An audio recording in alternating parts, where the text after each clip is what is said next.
Welcome everyone to the HRC meeting this Thursday, August 21st. We're going to go ahead and get started. Ellie, would you like to give us some preliminary information for the meeting? Yes, thank you, Chair. Good evening, everyone. Please silence your cell phones to minimize distractions during the meeting. When the Chair calls for public comment, please approach the podium to indicate you wish to speak. Virtual participants should use the raise hand function to indicate they wish to speak during public comment. Once your name is called, please unmute and turn on your camera to provide your comments. Please state your name and zip code before speaking. The city reserves the right to turn videos off or mute participants. The primary format for accessing or participating in this meeting is in person at City Hall. Virtual access to view or participate in the meeting cannot be guaranteed. The chat function will not be monitored. If you have any trouble, the meeting can be viewed on the city's YouTube channel and Cable Channel 25. Thank you, Ellie. Now we'll take a roll call of the commissioners. Commissioner Buchanan? Here. Commissioner Hernley? Here. Commissioner Klein? Here. Commissioner Cunningham? Here. Commissioner Dearborn? Here. All right, we have six of six present. We still have one open spot, and I believe it's for a historian. Correct. Need an architect, I thought. We have Stan. He is an architect. Well, I know, but. Yeah, so now we have two. Yep. Okay, thank you. Moving into our agenda. Oh, wait. I feel like I forgot something. No, I didn't. Item A, communications. You do have several communications this evening. You have two nominations from the State Historic Preservation Office for you to review and comment if you choose, and send a letter of support if that is something that you're interested in doing. One of them is in the city of Lawrence, so it would be good for you to have a discussion of that one in particular, since we are a certified local government and they do depend on the Historic Resources Commission to look at those local nominations to, make sure that it is in keeping with what we do here on a local level. The other one is a great nomination. It's out in Douglas County. You don't have to comment on that one if you don't want to, but since the city and the county are both CLGs, we get notified on those in the county as well, and it looked to be a great property and nomination, so if you choose to comment on that, you could as well. You also had some public comment that was added to agenda items. One is agenda item public hearing item number 1. There was some information submitted for that is attached to that agenda item. There is some information that was attached to a public hearing item number 3. That is also included with that agenda item packet. Thank you. I was very happy to see the Trinity Episcopal Church nomination for the state register. Mm-hmm. And I support it. And agreed. Any other? Big support. Yeah, I was thrilled with the, it's fascinating to read the information, and the history and the architecture and so forth. I think it's a fabulous site, and I would, if I may move to have us direct staff to write a letter of support. I would second that. Okay, thank you for the motion and second. We'll take a roll call vote on that. Commissioner Buchanan? Aye. Commissioner Hernley? Aye. Commissioner Klein? Aye. Chair Coleman is an aye. Commissioner Cunningham? Aye. Commissioner Dearborn? Aye. The ayes have it.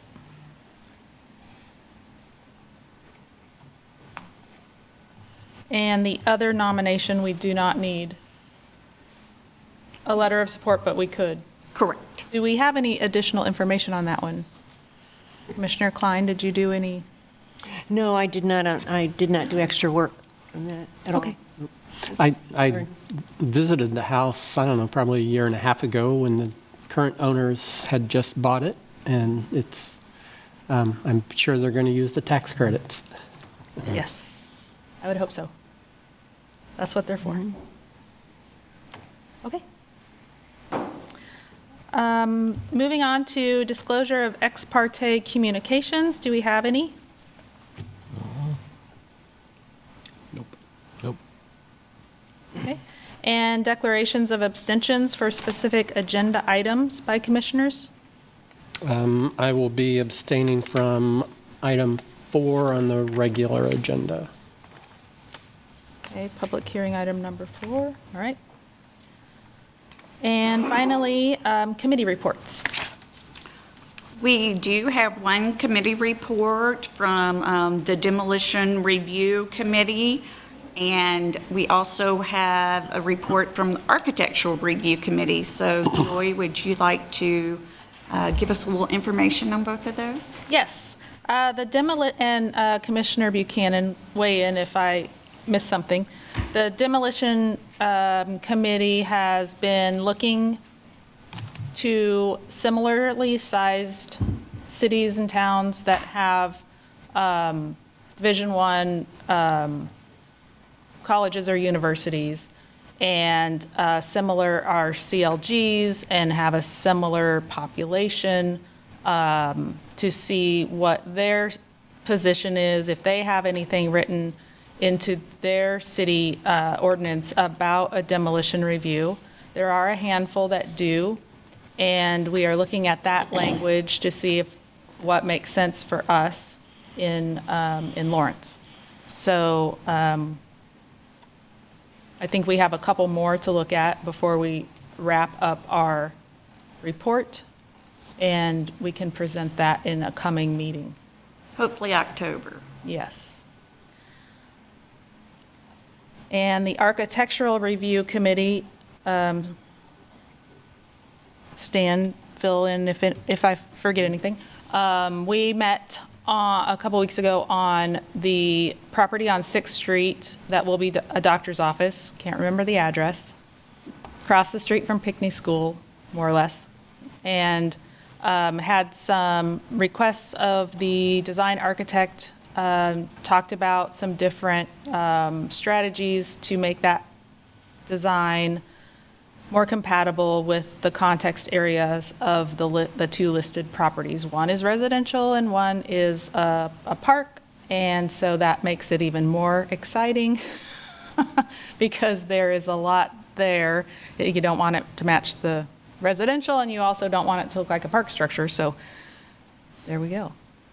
And we are not looking at that again this month. They're not quite ready. They're not quite ready. They didn't get their resubmission in time for the packet publication, but they do anticipate to be on your September meeting.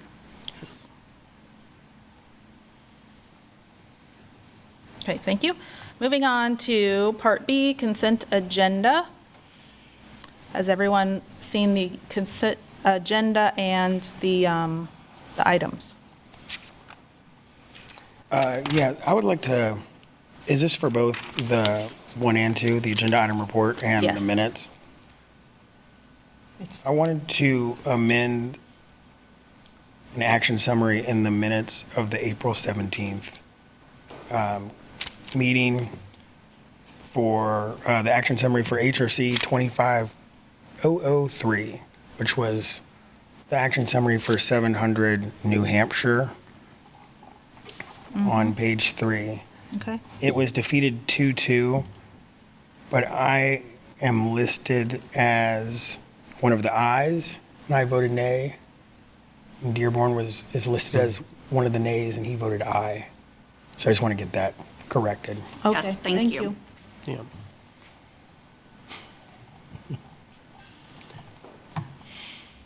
Okay, any other comments or additions or? Well, I have a couple amendments to minutes, but I thought we should do the design review applications first.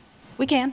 Okay, then I will move approval of the attached design review applications, which have been administratively reviewed and approved by staff. I will second that. Commissioner Buchanan? Aye. Commissioner Hernley? Aye. Commissioner Klein? Aye. Chair Coleman is an aye. Commissioner Cunningham? Aye. Commissioner Dearborn? Aye. Okay, motion passes. And now, back to the minutes. So we have one correction to April 17th. Commissioner Klein, what do you have? I have amendments to both April 17 and May 15 on the same topics. I move that we amend the April 17, 2025 minutes underneath miscellaneous items to read, when asked for an update on the Dowdell and Rice markers, the administrator said they were working now to set up a meeting that will hopefully be within the next couple of weeks to get the committee together. The administrator has been working with Watkins on some possible signage dimensions and things of that nature, and they had someone who had volunteered to write some of the verbiage for those signs, so they're trying to get that nailed down before they actually get the group together. And I took that language from the recording, summarizing it. So do we need to take care of that one first and then do the second, or? I think we can state them all, and when Lynn has them, we can make a motion that adds them Okay. or amends them. So then my second motion is that we amend the May 15, 2025 minutes under A, communications, to read, Steve Novak and Lynn Zollner are working on the Rice and Dowdell markers. They have convinced Bill Tuttle to write the text for the markers. They asked the families if they wanted to have a remembrance space on the markers, and they both declined that and asked that it all be supported history. So those are moving along, and hopefully they will have some more information for us in the next couple months. And again, that's from the recording.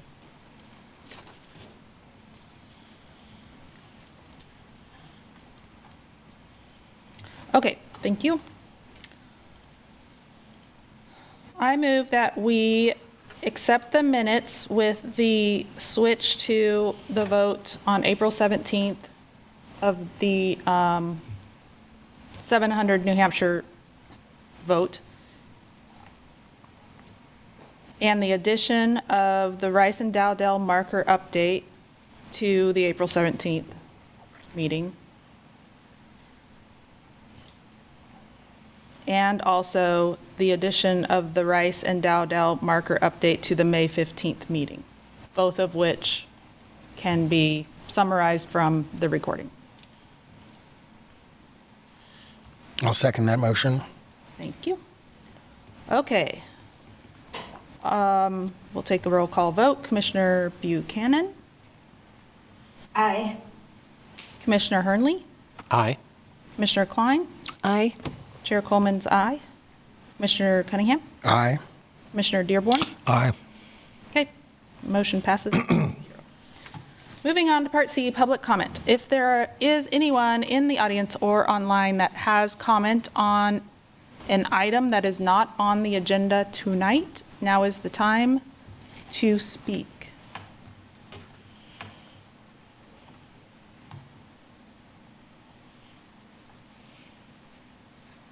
Okay, seeing none, we will move along into the public hearing items. We'll start with number 1, HRC 250016.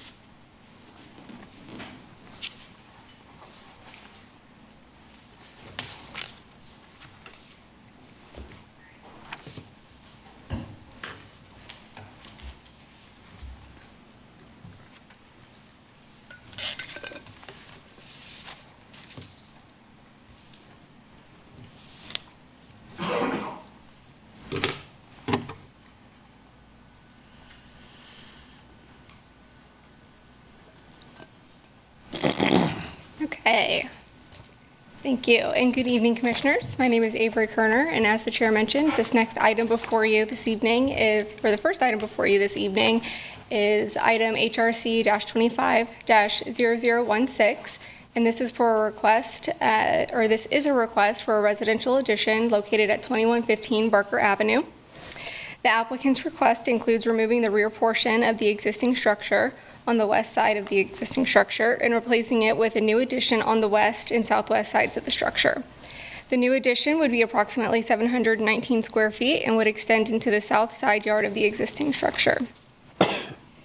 The property is located in the context area of the Adam and Annie Rotman house located at 2127 Barker Avenue. So the project requires review for a certificate of approval, and the standards in section 22-507 and the design criteria in chapter 22, section 22508 apply to this project. This is a map showing the location of the subject property and proposed project in the context area of the listed property, which is located just 4 houses down from the subject property where the proposed project would take place. The existing structure at 2115 Barker Avenue is not listed on any historic register, but it was identified in the 2019 Barker Historic Resources Survey as potentially eligible as a contributing structure to a historic district if one were ever formed. The structure is an example of a bungalow type with craftsman-style detailing. This image on the screen is looking at the front east elevation of the existing structure. And then the next several images will just show the different sides of the existing structure, but I did want to point out that the property owner submitted some additional information this morning that's been added to the packet, so there are some additional photos of the structure for your reference in there as well.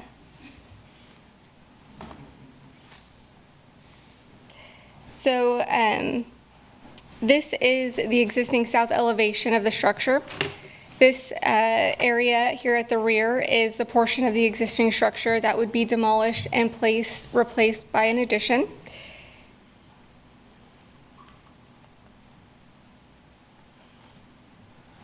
And then this image, unfortunately, isn't super clear, but it shows the west elevation of the existing structure.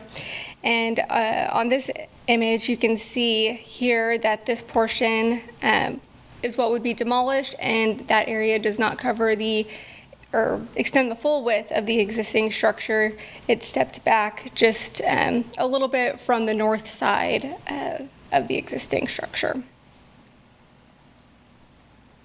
And then this elevation shows, or image shows the north elevation of the structure.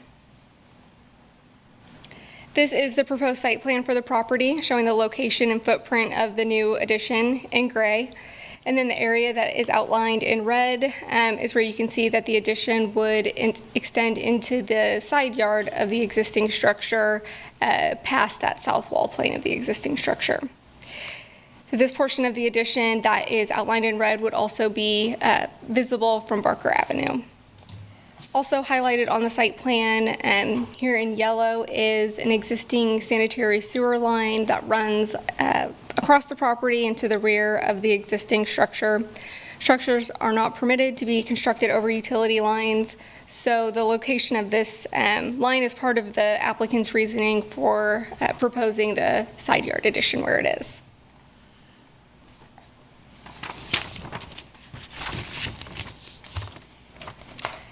So this is the front east-facing elevation of the existing structure and the new addition that's proposed. This elevation, again, is what would be visible from Barker Avenue.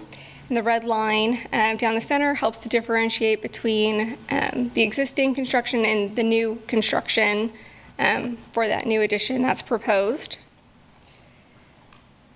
On this elevation, the portion of the addition, again, that you can see here in the side yard, would be 2 stories tall, and it would be taller than the existing structure.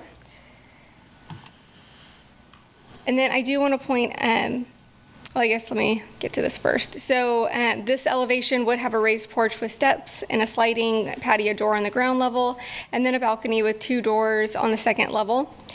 And then you can see there would also be a change in the roof line to accommodate the height of those doors on the second floor. I do want to point out that the applicant has clarified that only one of the doors that's shown on the second level would actually be operational and hinged. This door that's labeled D2 would be fixed, so it would not be used to access the balcony. The proposed materials for the addition would include board and batten siding and Anderson 400 series double hung windows. The window material used would be vinyl, which is not typical, or a material that's recommended by staff We usually support the use of Fibrex material as an alternative window material when used on new construction. So this window material is something that the commission would want to look at and determine whether or not it's appropriate or compatible material once you get to your discussion and deliberation. Asphalt shingles would be used on the roof of the two-story addition in the side yard. And then the one-story addition that's located behind the structure, and that we'll see in just a few slides, would have a metal roof.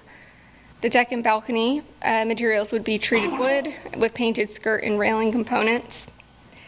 The applicant has not specified the proposed foundation material for the addition, which is another thing that staff would recommend the commission ask for clarification on from the applicant so that you can determine whether the proposed material is compatible with the foundation of the existing structure. So staff has concerns with the proposed height and the setback of the new addition, which I'll get into on the next slide. But also of concern on this elevation in particular is the size and number of door openings that are proposed, as well as the size and scale of the ground level porch and second level balcony in relation to the size of the new addition and existing structure. The design criteria say that new construction and context areas should, at a minimum, incorporate fenestration on the primary elevation that is compatible with other structures found in the context area. In general, it is not typical to have multiple door openings on the front-facing elevation of a single-family residence, so the proposed door openings on the east elevation do not reflect the fenestration patterns of primary elevations on existing structures within the context area, and staff is of the opinion that they would not be compatible. The proposed size of the doors, the first-level porch, and the second-level balcony are also large in relation to the addition in the existing structure, and interrupt the sense of entry for the property by pulling attention away from the existing full-width porch of the existing structure. Secondary entrances should not detract from the primary entrance and should be designed so that they are clearly subordinate and secondary in nature to the established primary front entrance. This is the proposed south elevation, and on this elevation you can see the label difference in height between the proposed addition and the existing structure. That difference would be about 3 feet. And then also on this elevation you can see that where the new construction for the addition would begin would be set back just over 14 feet from the front wall plane of the existing structure, not including the new steps for that porch. The proposed setback and height of the addition do not meet the design criteria. For setbacks, the design criteria states that new addition should be set back at least 20 feet from the front wall plane of the existing structure. And for height, the design criteria state that new additions shall not be taller than the primary structure unless they're set back at least 30 feet from the front wall plane of the existing structure. So this is the proposed west elevation, which would have that single-story addition here at the rear. Again, this portion of the addition would have a metal roof. There would be a window provided centered upon that one-story addition, and then on the first level of the two-story addition, there would be another sliding patio door and raised deck with steps. This is the north elevation that is proposed. I don't have much to go over here, except that you can see shed roof for that one-story addition compared to the gable roof for the two-story addition. This is a rendering that was provided by the applicant showing the sort of east-southeast view of the addition and existing structure. And then more renderings, again showing the sort of east and southeast elevation of the structure, and then the proposed addition, and then the south elevation. And the last two renderings showing the rear west elevation, and then looking at the northwest elevation. Standard 5 in Section 22507 applies to the project and speaks to new construction. The standard promotes maintaining historical, cultural, or architectural material and does not discourage contemporary design of new construction as long as it's compatible with the historic context area. The proposed project would destroy historic and architectural material by removing the western portion of the structure and would replace it with an addition that does not meet several key design criteria in Section 22-508 for compatibility within the context area. Staff's finding is that the proposed project does not meet Standard 5 in Section 22507 and the design criteria in Section 22508 for height, scale, setback, rhythm of openings, and sense of entry. So our recommendation is to deny the certificate of approval for the proposed project. It's important to note that staff never likes to make recommendations for denial on projects. Typically, when a project is close to but not fully meeting the applicable standards and design criteria being used for the review, we prefer forwarding the project to the Architectural Review Committee so that the applicant can work with committee members to identify what minor alterations could be made to bring that project into compliance with those standards and design criteria. However, in this case, staff is of the opinion that the project is too far off from meeting those standards for minor alterations to be effective, and ultimately a redesign of the project would be necessary to come up with a project that does meet the standards and design criteria. We do recognize that there is a constraint for the property with not being able to construct over the existing sanitary sewer line that exists to the rear of the property, but we do also believe that there are other possible design alternatives that could be explored that would better meet the applicable standards and design criteria while still accomplishing the property owner's goals of adding space to the existing structure without constructing over the sanitary sewer line that runs behind the house. These alternatives could include reducing the size and height of the proposed addition in the side yard so that it meets the design criteria for height and setback, or potentially, instead of having a second-story addition in the side yard, the applicant could look at having a second-story addition above the proposed one-story addition behind the existing structure that would meet the design criteria and setbacks, or design criteria for setbacks and height. And then before I pull up the last slide, which has staff's formal recommendation on it, there are just a couple items that I wanted to remind or call the HRC or the Commission's attention to. These are items that you that staff would recommend you address while you discuss and deliberate the project. The first item would be determining whether the proposed vinyl window and door material is compatible for new construction in the context area. The second item would be to request clarification from the applicant on the proposed foundation material of the addition, and then to determine whether that material is compatible with the context area. And then the last item would be to request clarification from the applicant on the scope of work that's proposed and whether the plans include re-siding the existing structure with board and batten siding. And this is something that was a little bit unclear to staff.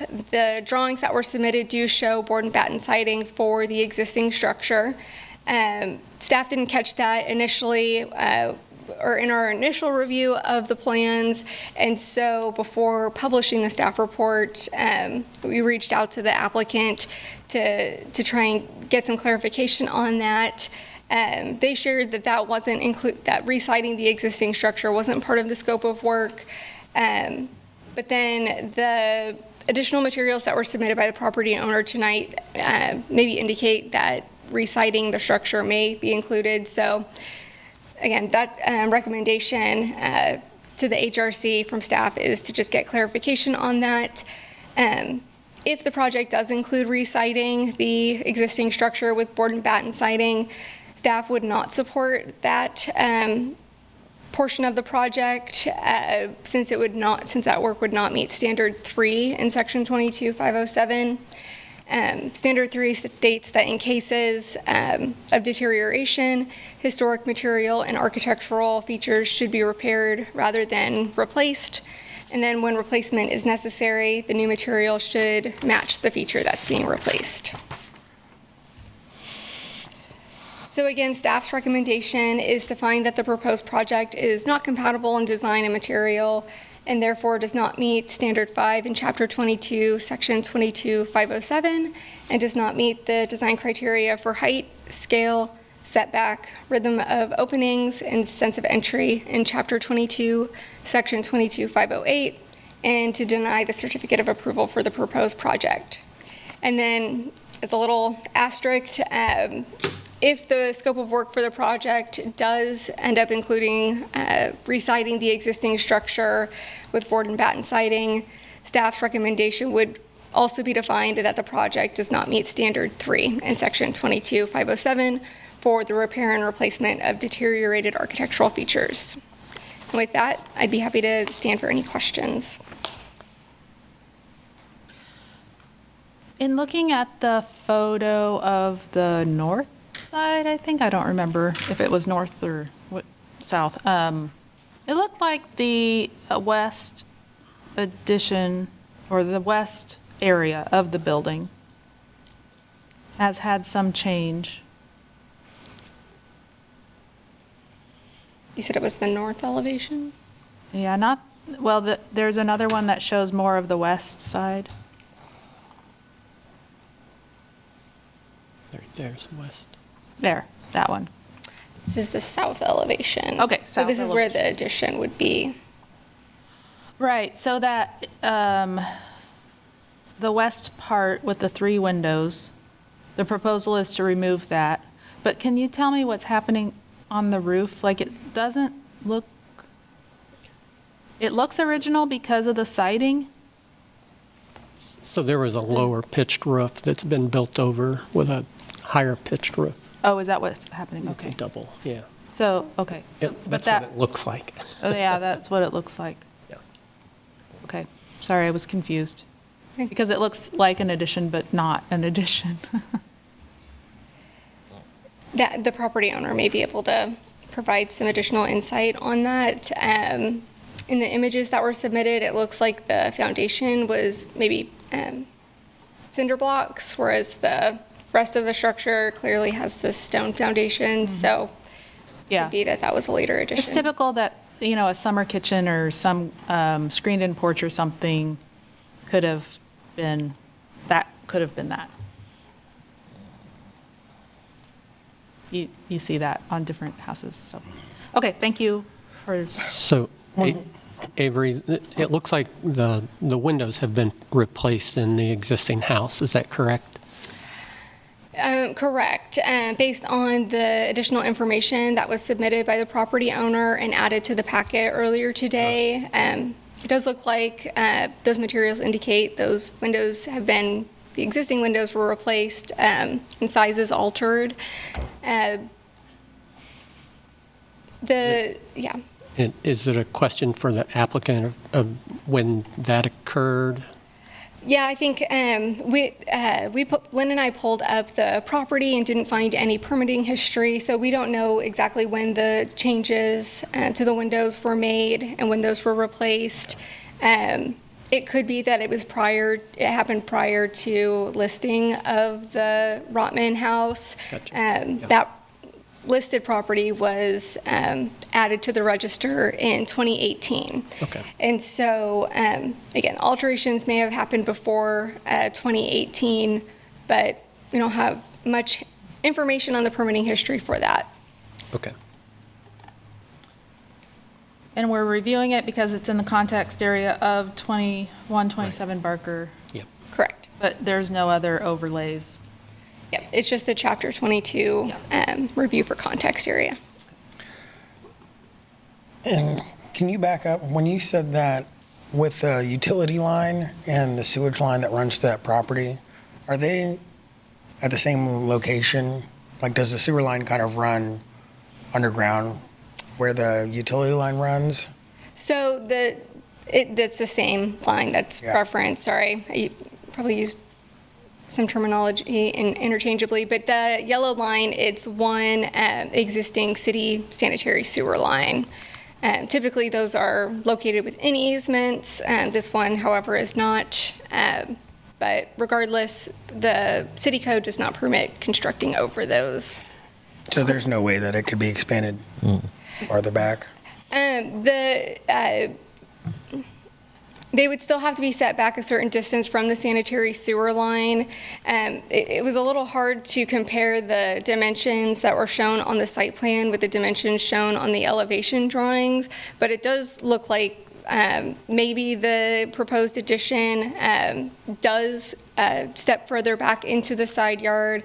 I would ask the applicant to maybe clarify that, but yes, they wouldn't be able to go past and over the sanitary sewer line. That was my question as well. I'm still not clear where the sewer line is and where the existing sewer line would be in relation to the addition. So on screen, the yellow line is the existing sanitary sewer line. Can you see that? I don't know if you can see my cursor. Is it in our packet? I can't see very well from it. This is well, there is a site plan in the packet that would have it. I don't think that it's highlighted yellow. Page 12. Page 12. PDF page 12. Oh, I'm looking at 144 or something. Oh, you're, okay. Yeah, I'm in the. Sorry, I'm in that. packet part. I see, Who knows? okay. I'm confused. So it's on the first page of the drawings. First page of the drawings. But we don't have a demo plan, right? Correct. There's not. I think there might be a floor plan on one of the pages. I would have to pull it up. Yeah. So the sewer line would be still in front of the new addition, but we're not sure how many feet away from the new addition. 3.5. 3.5 feet. 3.5 feet away. Okay. Yeah. Thank you. So Avery, this is zoned R2? I would have to double check. I don't know off the top of my head. Give me 1 second. Okay. So under the new development code, ADU is allowed and duplex is allowed, is that right? If it's zoned R2, then yes, 2-unit structures and accessory dwelling units would be permitted. Okay.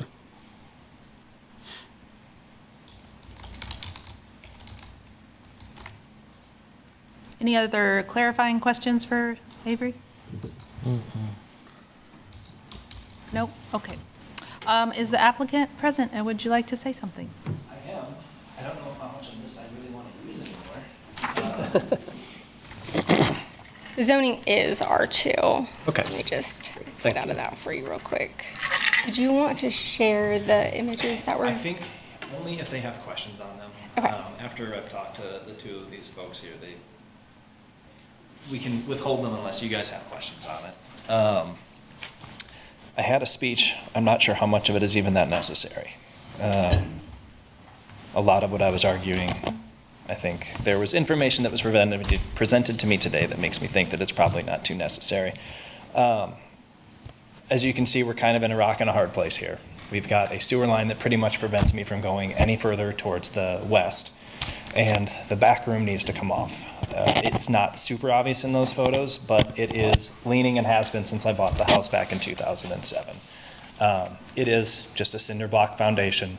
It clearly was a screened-in porch that was apparently used as a second bedroom for some poor folk. I would not want to be them. It needs to be replaced. The roof on that portion is also pretty rough. So obviously we can't build one direction, and so we've only got one option, which is building to the south. I know you guys have issues with the height, but if you look at both of the neighbors on each side of us, they're both higher than my house is.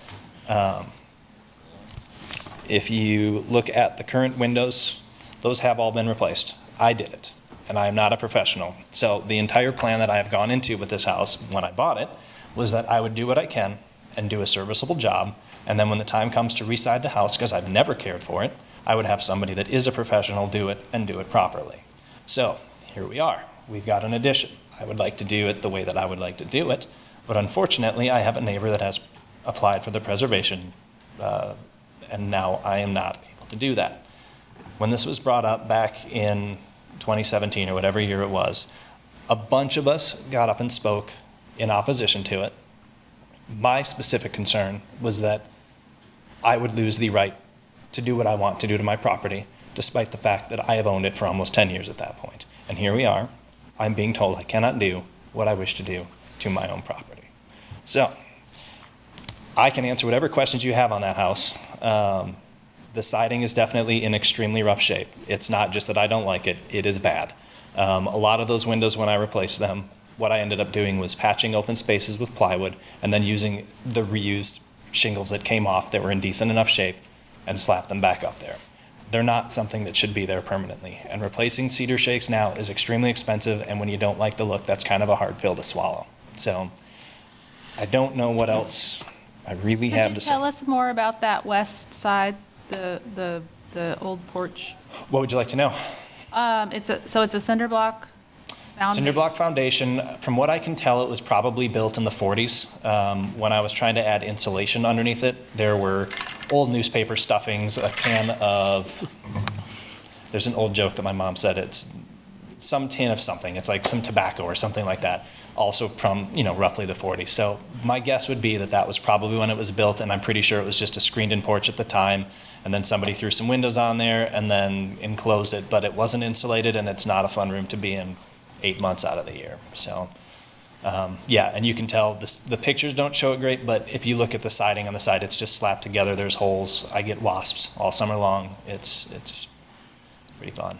So. Also, the city came by and replaced the sewer. Can you come up to the microphone? What year was that? The city replaced The the sewer? sewer line, I think I was just looking at pictures the other day. I want to say it was 23. It might have been 22, but I think it was 23. So in doing that, they had to access the existing sewer to the house, the connection, which runs underneath that northwest corner of the addition. And so that compromised that corner, and we have a lot of deterioration and sagging, and it's just not a good, there's no footing there to start with, but when you disturb the soil underneath of it, then it kind of makes it even worse. Right. So that whole corner is kind of really bad. I can also add to that, the neighbor that used to live in the house to the north of me had an insanely huge pond, and I can't even stress the level of insanity to it. It was probably about 12 feet long, if not more, and it was about 3 or 4 feet deep. She built it herself, and every single time it rained, it would overflow, and I would have water pouring through my foundation. So there's clearly foundation damage. They didn't want to acknowledge it. The city looked at it. They couldn't enforce anything based on code, so I was told if I wanted to do something, it required suing my neighbor.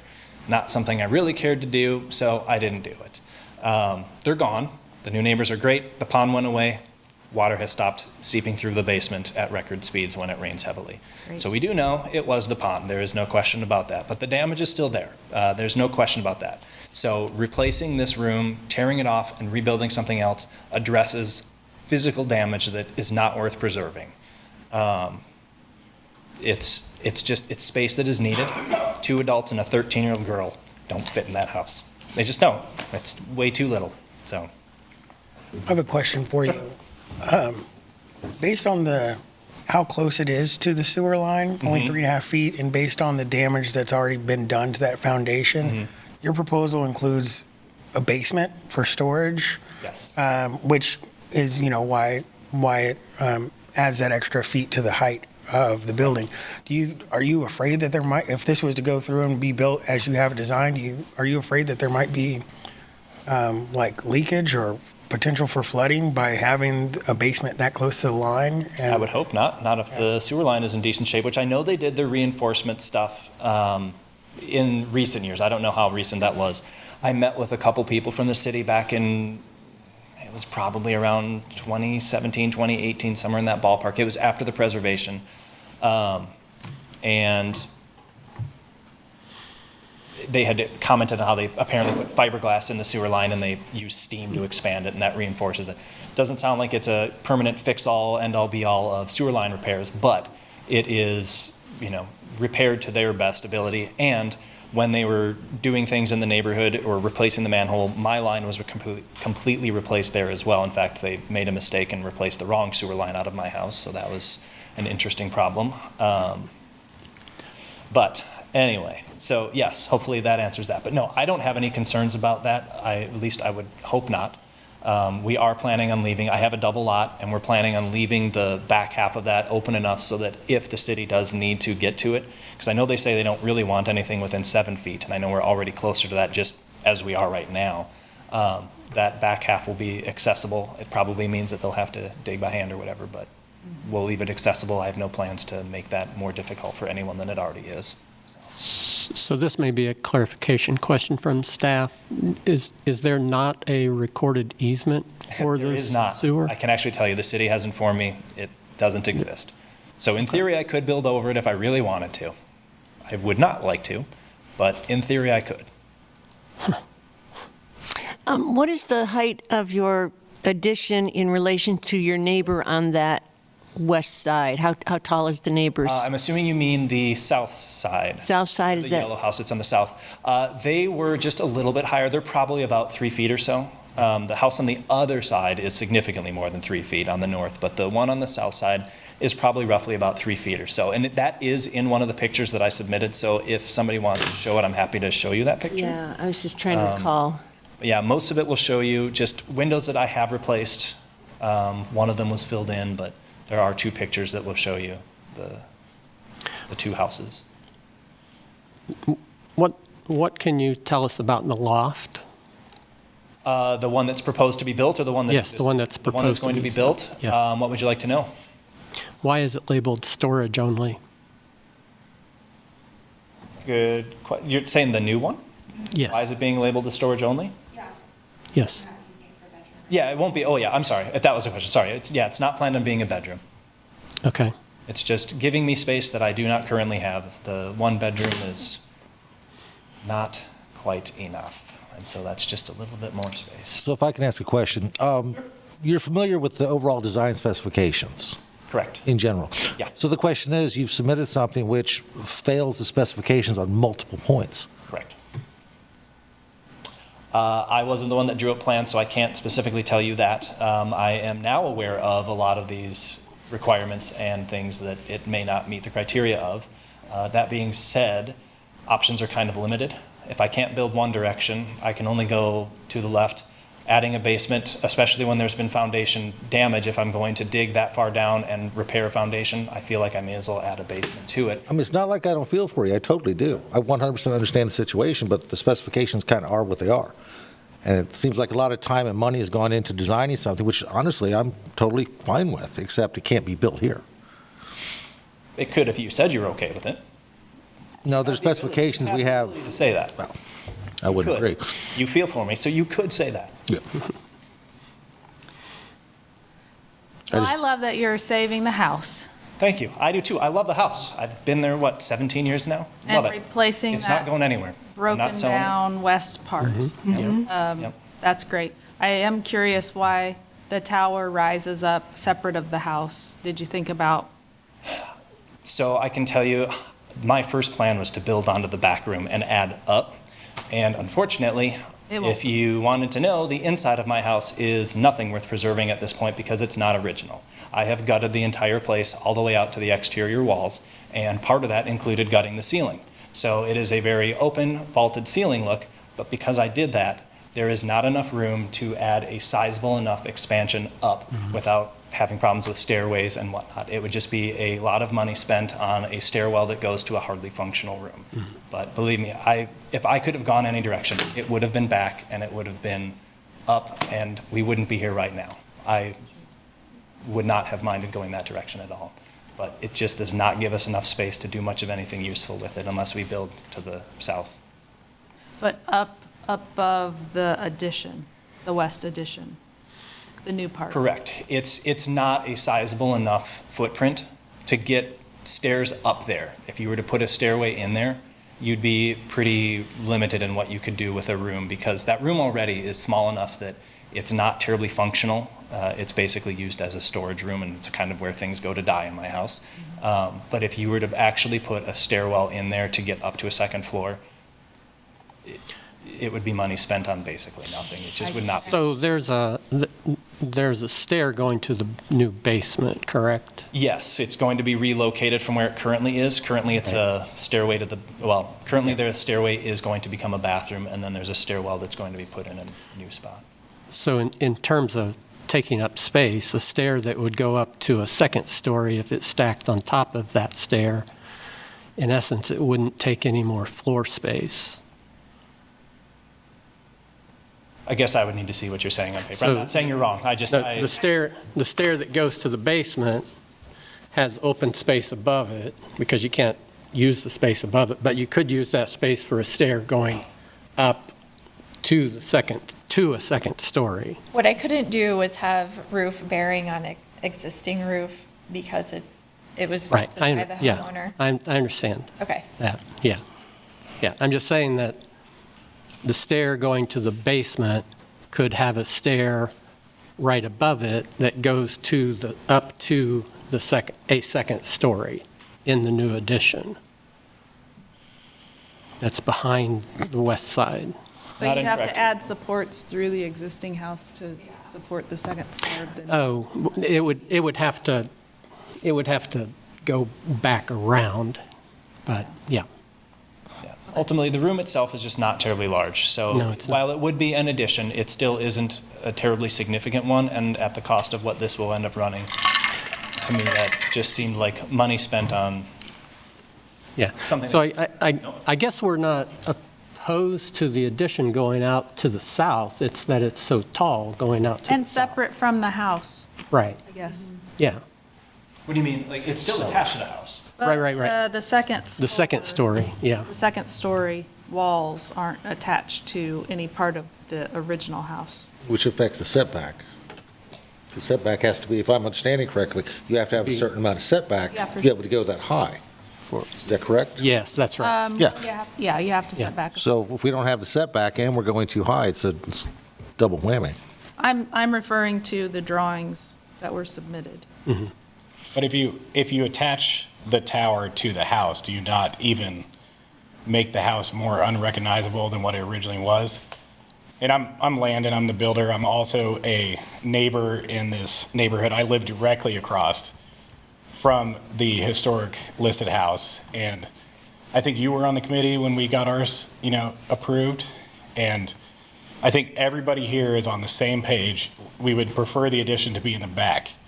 Unfortunately, on this particular lot, there are extenuating circumstances. And so I think in my version of, historic preservation, what I've always seen is we make the new addition differentiated from the original house. And I think I hear what you guys are saying, like, why is the tower kind of separate? But if we connect the roof lines of the existing house to a two-story addition, which we can only really go out to that side, like he said, then you have now taken what was a bungalow and made it into something almost unrecognizable. And what I noticed when I went through the project with my house, where we saved the original 1909 house, and what he's trying to do is the burden to put an addition on an existing house is almost greater than scraping the house and building new. Because now, to get the space, to get the use out of the house, we have to somehow relate to this house that is hindering us in what we're trying to do. So I think, his view and my view when I preserved my house was to preserve kind of the front-facing neighborhood, preserve what we could of the original house, but it almost adds even more burdens. So I think not just in relation to this project, but to other projects, we have to be careful that we don't deny things that are trying to preserve the original house or trying to keep it when it's almost easier to scrape it and build a new house, and I think I kind of, I hate to say that like I'm the odd duck out on my house, but, we built an addition times larger than what he's proposing. And yes, ours was in the back because we weren't constrained by a sewer line, but that's kind of like what drove this design, drove this addition, is that there is a city sewer line that kind of constrains what otherwise would be, a 12 or 14,000 square foot lot. And so, sorry. Also, an addition is very different from an ADU, which is, I think, what you're trying to make, Stan. I was just trying to figure out what the options were Yeah, on the site. trust me, Yep. we've been down it. Have you thought about moving the house closer to the street? I mean, the idea has come up, but not realistically, just because, I mean, it's got the basement, it's got a foundation. To me, that sounds absolutely insane. It has a stone foundation. Correct. Yeah, the original part is stone, the back part is just the cinder blocks. It does not have a basement. You would also be, like, just from the construction side of it, you know, at some point, it becomes, you know, it becomes so cost prohibitive that, like, you can't really do it. You know, like, at that point, then in his mind, you know, to move that house, you're gaining nothing. It becomes back to the point I was. I'm sorry, I misunderstood No, that. I thought yeah. the foundation was being replaced. Just on that west portion, we've all seen it in houses in Lawrence. About 95% of the houses I work on in Lawrence, there's this situation where somebody and his buddy built a porch, and then somebody and his buddy turned it into living space. Like, it is gone. You know, like, that west portion of his house is, you know, sketchy storage. If you walk in the back room, you're at you slant, you're going downhill. You Yeah. could put skis on and you find the other room or end of the wall pretty quick. And I don't, and if it was in good shape, you know, I would have proposed to him, like, you know, fix this, because it's obviously cheaper and everybody's on a budget. But we've all been in these houses in Lawrence. 95% of East Lawrence has it. You know, it's back before there were building permits. How'd you get extra space? You turned your screen and porch into living space.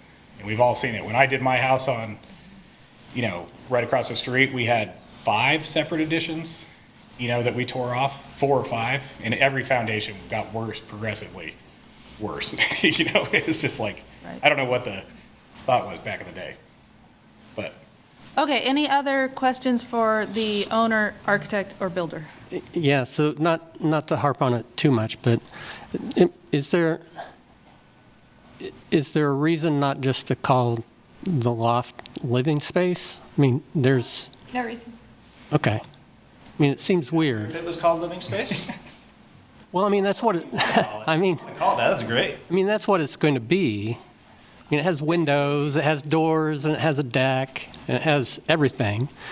I mean, it doesn't really do anything for you from a building code standpoint to call it something other than what it's really going to be doing. Living space if you like, that's cool. It's, I think I've run into it on other plans where Janet gets a little sassy about living space and storage. is it because of Spiral the stair? spiral stair? No, Or, that 5-foot spiral staircase meets code. okay, that's what I thought. Window size, I mean, Should be fine. yeah, you should be fine. Okay. I mean, I don't see any Closet? reason to No, not. not call it space. Yeah, real space. The only other thing I'd like to comment on is the setback requirement.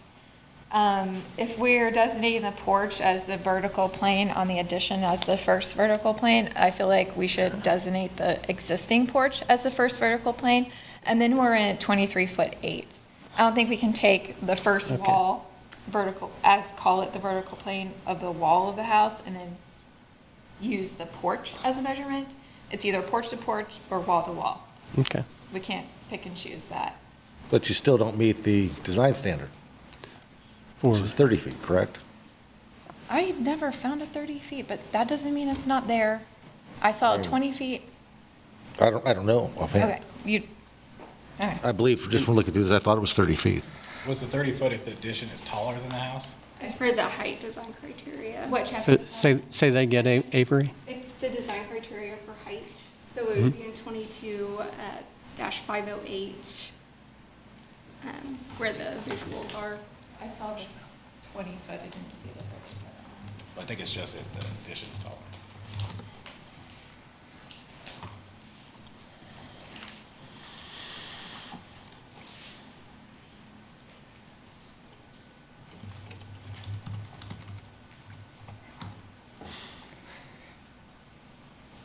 Is the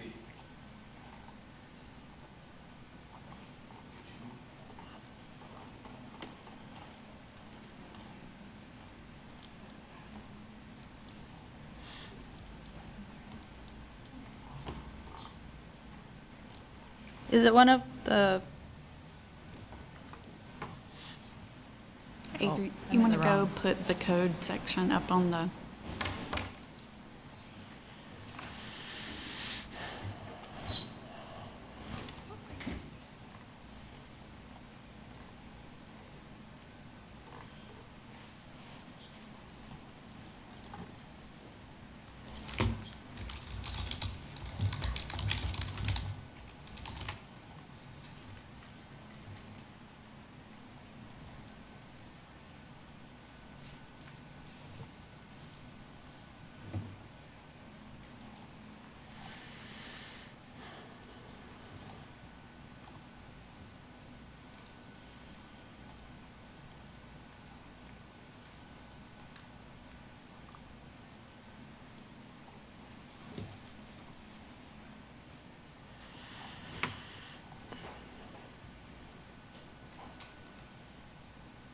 The height of the new accessory structure shall be no more than 90% of the height of the primary structure? Is that what?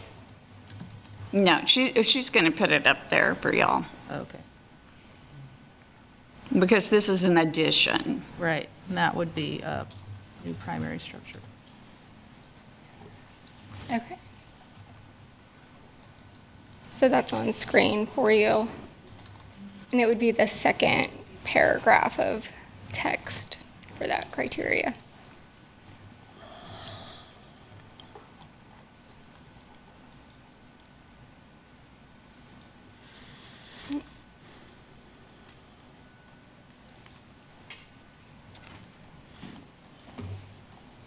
Yeah. Yeah. Front wall plane of the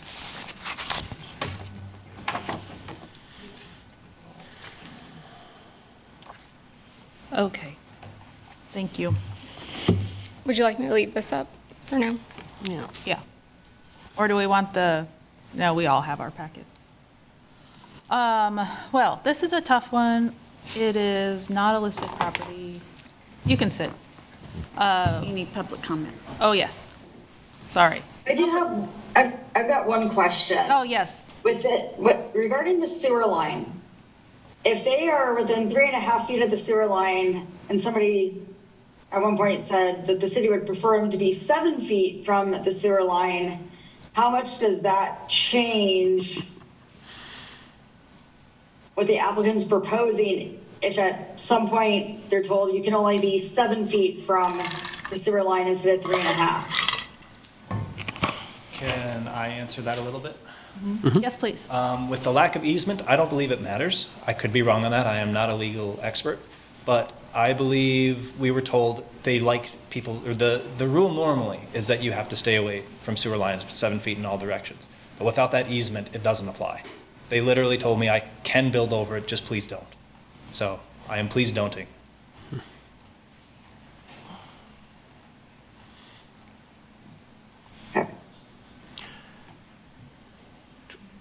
All right, is So there? what- Oh, go ahead. Sorry.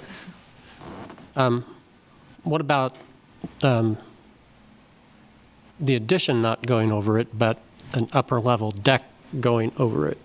You still have to tear it out of the sewer line. Right, but You know the city's not going to reimburse them for that. Right, and that's the problem. And staff usually, when we get someone to come in with an addition or even building a deck or a patio or accessory structure, even if it's not in an easement, if it's a city sewer line, we recommend that people do not build over it and don't get any closer than they absolutely have to, because if something happens, that's all going to have to come out. And then you're working with the city back and forth, who's going to pay for it, who's not, who's responsible, who's not. You knew it was there when you built over it. You know, we told you not to build over it. So it's just not a situation a property owner wants to get into. okay. Do you know how deep the sewer is? They did go out and measure it. I believe it's roughly in about the 7 to 8 foot range. Okay. It does obviously have elevation, but I think that was around where it was. Okay.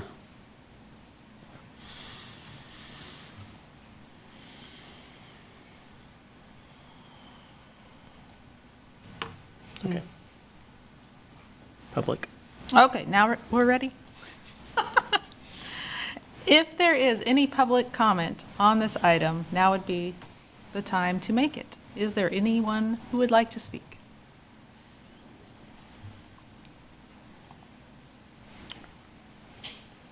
Okay, we see none. Discussion, I think this is a tough one because it is an older home and in keeping with the neighborhood, potentially eligible from the survey, and in the context area of a much larger, much different house. But the context area includes smaller, much smaller homes, such as this one. This one is set back a good deal from the street. I think The others on the street are not set back this much, and the sewer line does make it difficult. I do like that they're keeping the house and they're not trying to tear it down. They are removing the west addition that is causing, is having, it sounds like, issues, which is smart. But I do think the tower, I'm going to call it a tower because it looks like a tower, is a little bit weird. But does it damage or destroy the context of the listed property is what we're trying to determine.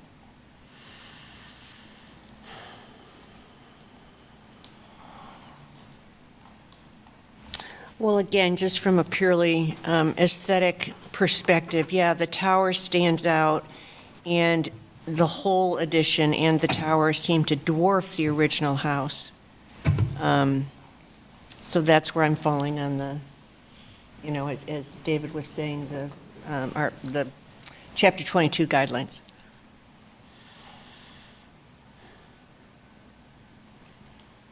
And how far back is it from the, what page is that diagram on? It's on that first page.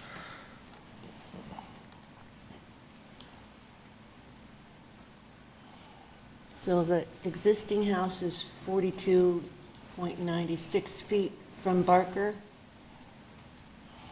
And then the new addition, you add another 38.38 feet, if I'm reading that correctly. So on the drawing that has the floor plan, it gives a dimension of 23 feet from the face of the existing house to the face of the two-story addition. Measured from the edge of the porch? No, that's from front of house to front of addition. The front of porch to front of porch would be a little bit less than that. This would be, the new porch is 9 feet and the existing porch is, I believe, 6 feet. Oh, yes, I see. Okay. 6'3". So it'd be. And staff would also like to add, I know the survey identified this as potentially contributing to a historic district, which we hope someday may come to fruition somewhere in this neighborhood. But I don't know if the window changes had been done at the time of that survey or if they've been done since. But they are not compatible windows, and the window sizes have changed, so that could potentially impact its eligibility to be a contributing structure. So that's something else that you can consider. Okay, thank you. That's true. But I guess, is it right to consider whether it's going to be a future historic house in the terms of But, now? no, she's saying that it's most likely not eligible now. Hypothetically, it seems wrong to base decisions tonight on a hypothetical district that does not yet exist. Right. What she's saying is in your favor. I am not disagreeing with her. And I can answer the question on whatever you want me to. We'll call you to the podium if we have a question for you. All right. So front of porch to front of porch is 20 foot 3 inches, and front of house to front of addition is 23 feet.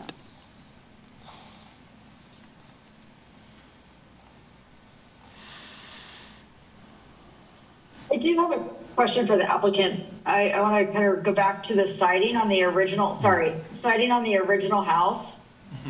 I know you mentioned that you didn't like it. A lot of it's in need of repair. Are you going to repair it or are you going to replace it? I want to replace it. I would love to see it disappear. And what are you going to replace it with? The same thing that I would like to use on the addition, which is the board and batten. Which is also not recommended. Okay. Nope. Thank you. Just thanks for the clarification. Yep. And so one option that the commission also has before you, you can always recommend approval and approve the certificate of approval. You can, because the way Chapter 22 is now written, you can do an approval with a condition. You can, of course, deny, or you can send it to the Architectural Review Committee. Those are your options.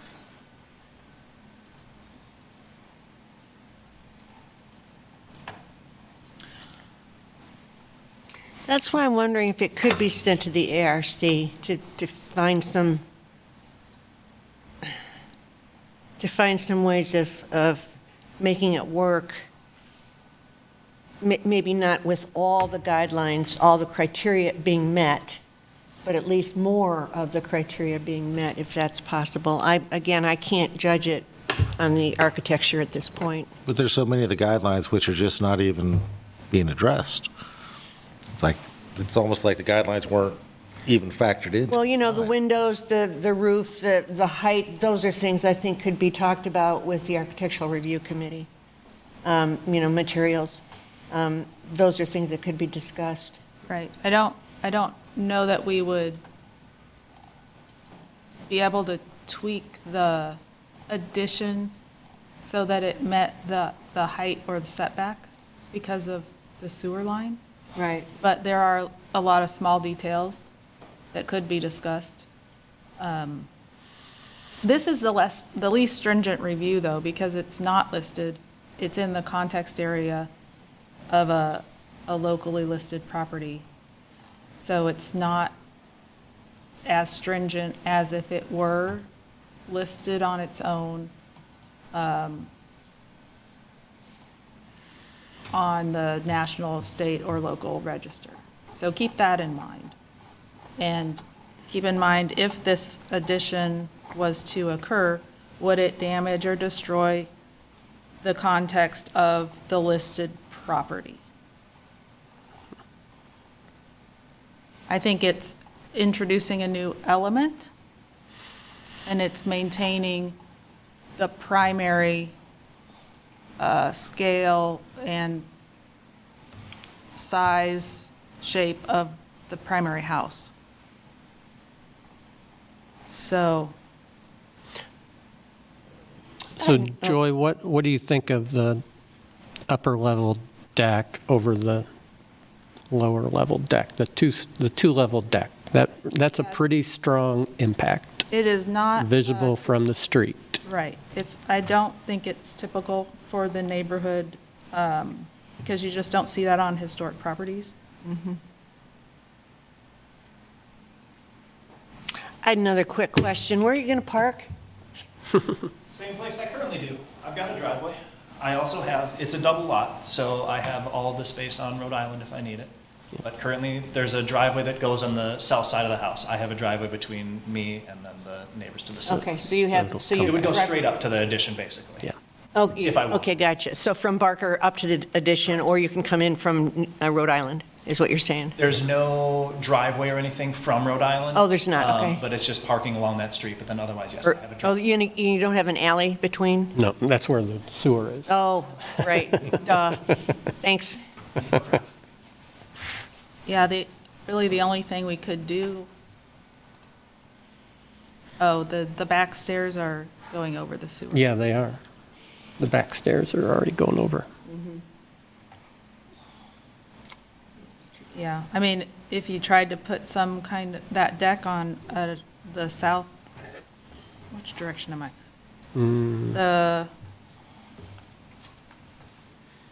Over the sleeping area of the new addition, then you'd have the same bearing problem if you were to put the addition up there. So Yeah.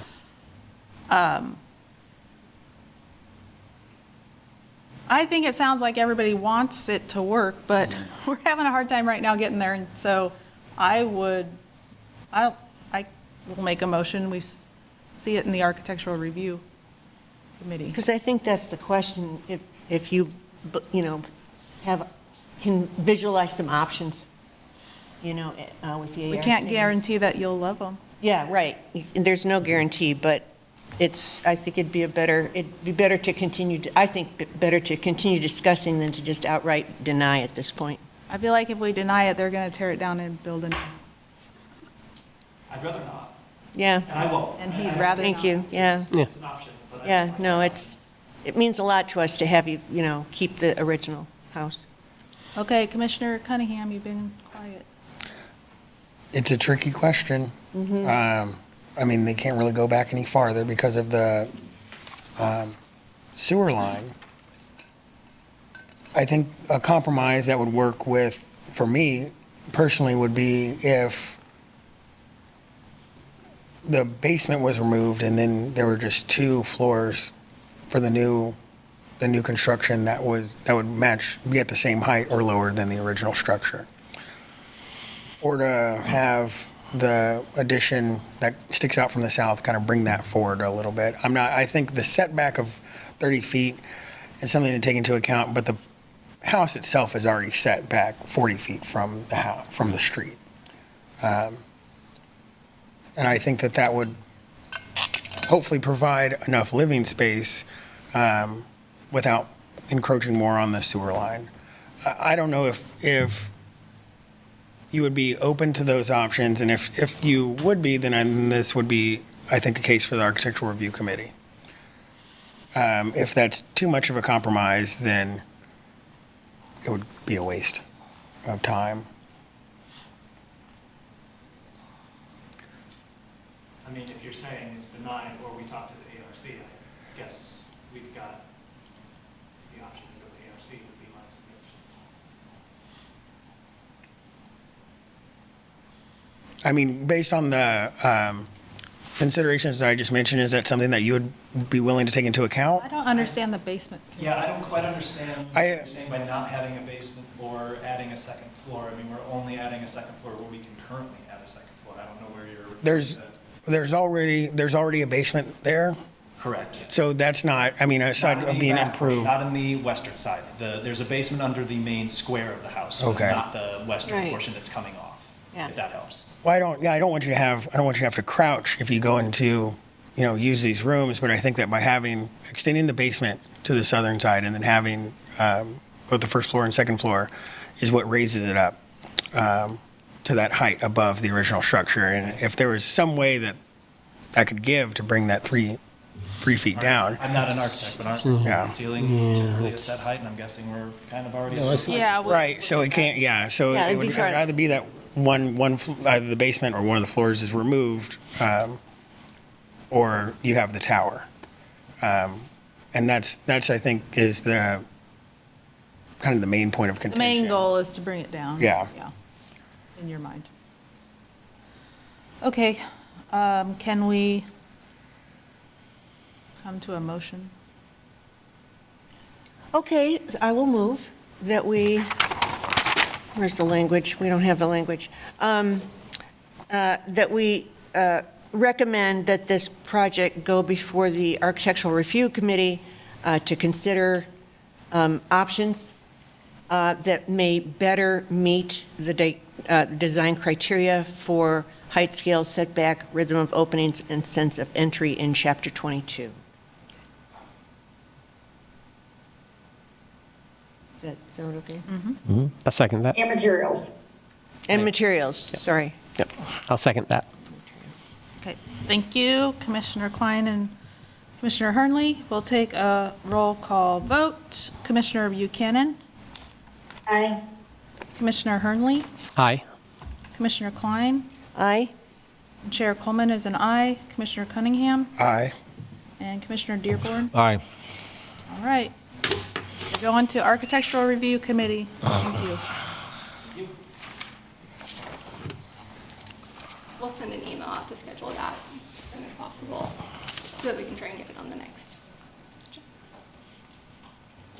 All right, moving on to public hearing item number 2.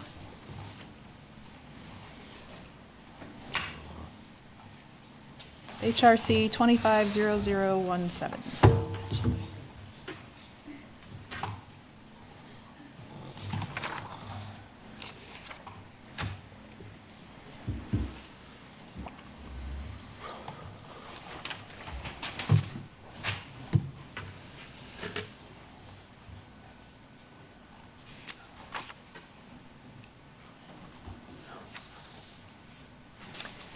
Okay. Good evening, Commissioners. Ellie Mullins, Planner 1.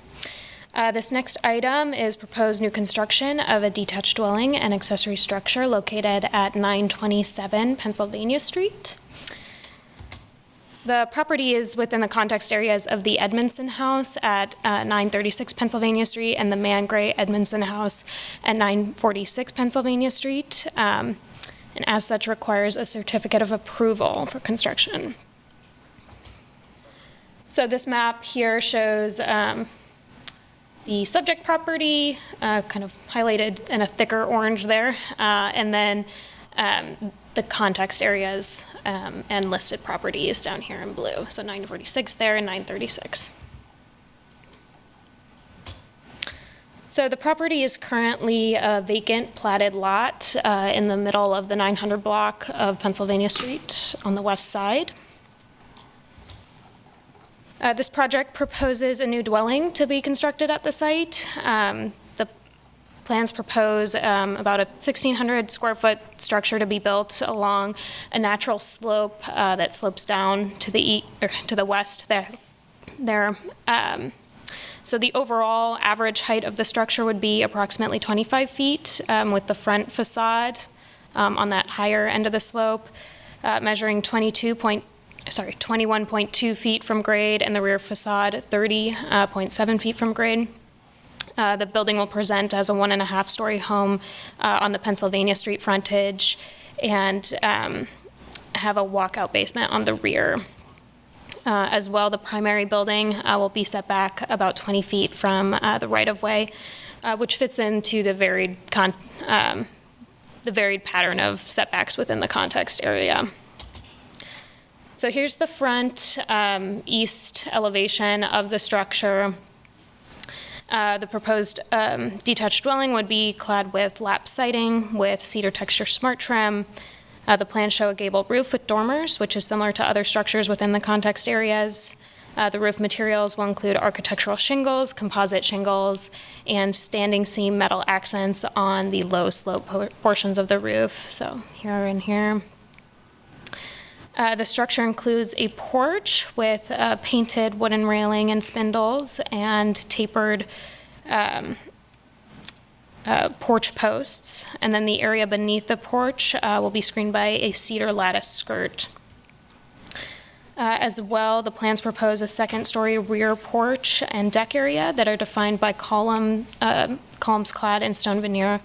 And I'll get to that elevation in just a second. Anderson 400 aluminum-clad windows, Anderson 400 series aluminum-clad wood gliding patio doors, and composite painted exterior swinging doors are proposed.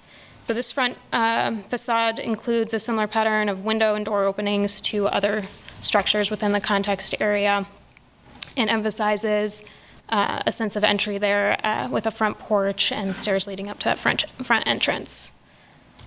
So here you can see the side elevations. We've got the south elevation here. You can see how that grade changes, and then the north as well. And then here's that rear elevation with the stone columns and second-story deck area. So the context area of the listed properties contain a variation in building style, scale, and placement on the lot. The plans for the primary structure were deemed compatible with other structures within the context areas and the listed properties based on the criteria in Chapter 22. The plans also propose an accessory structure along the alley toward the rear of the lot. The footprint of the accessory structure would be 576 square feet, and the building would contain a garage and second-story accessory dwelling unit. The proposed height is about 23 feet from grade. The accessory structure would be clad in fiber cement board and batten siding on the first floor, and then fiber cement lap siding on the second floor with a fiber cement skirt separating the two siding styles. The roof will be a shed-style standing seam metal roof, which is not typical of the context area, where gabled accessory roofs are most common. While not typical, there are a few examples of shed-style and flat roofs on accessory structures in the context areas. Historically, large accessory structures did not have this type of roof. They typically had gabled roofs of simple design. However, smaller accessory structures did exist with shed roofs. And the commission has approved this roof form for new construction on accessory structures in this area in the past. The first floor will contain a large garage door on the north elevation and exterior stairs to a second floor dwelling unit on the east elevation. Anderson 400 series aluminum clad windows and composite painted exterior swinging doors are proposed. While the accessory structure is larger and more contemporary, the context area includes a variety of accessory structure sizes and styles, as well the slope of the lot, and you can kind of see, I'll pause here so you can see the other elevations of that structure. But in this image, you can see that the slope on the lot allows the accessory structure to be more subordinate to the primary building and less visible from the street. So that's from the street frontage there, kind of what that will look like. And you can see them compared here as well. Overall, staff is of the opinion that the proposed primary dwelling and accessory structure meet the standards and guidelines for review and would not destroy, hide, or otherwise negatively impact historical, cultural, or architectural material of the listed properties or their context areas. And the design is compatible with the size, scale, massing, setbacks, material, and character of the context areas. And staff recommends issuing this certificate of approval. Any questions while I'm up here? Yeah. To clarify terminology, are we talking about a primary house dwelling on an empty lot, period? I'm confused by using the word a new detached dwelling and an associated accessory structure. I'm seeing one building. There are two. There should be two. There's two buildings? Yeah, let me go back to one of my images That's what I'm in here. confused about, which is the primary house Yeah. and which is the accessory building. One moment. Oh, wait, I went past it. Yep, 1 second. Okay. there you go. Yes, so this larger structure here that fronts Pennsylvania Street over here, this would be the main house. The new dwelling, the new Yes, home? Yes. Okay. And then to the rear here. And then behind is the accessory? correct. Got it. Okay, It's a thank garage you. with an apartment above. Okay, that's terminology. Got it. Thank you. Any other questions for staff? Okay. Thank you. All right. Is the applicant present, and would you like to make a statement?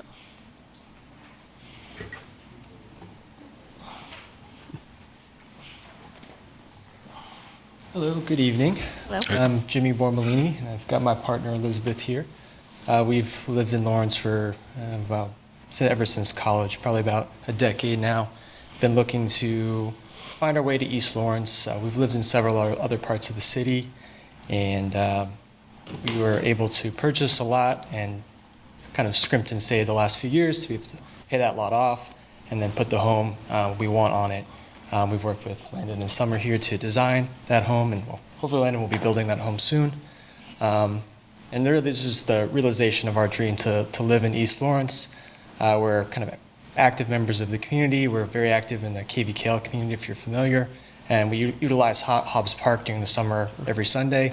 So being very close to Hobbs Park means a lot to us. So this is another reason why we just love the lot, and we're really excited to start and build our home.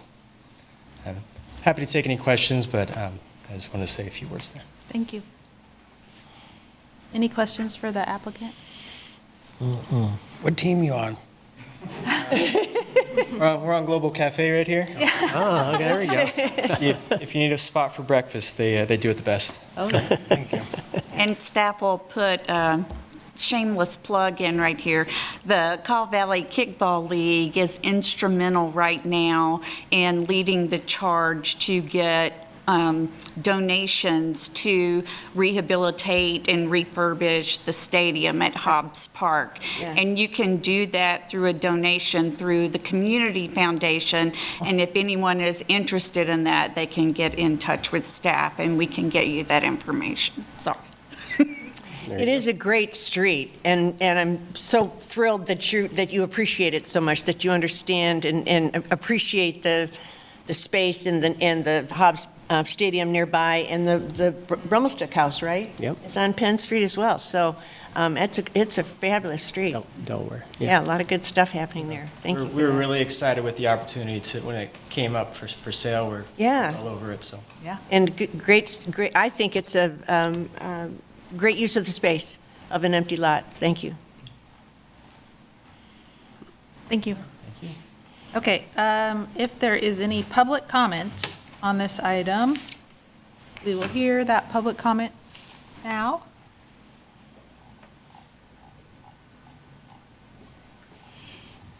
All right, seeing none. Commissioners?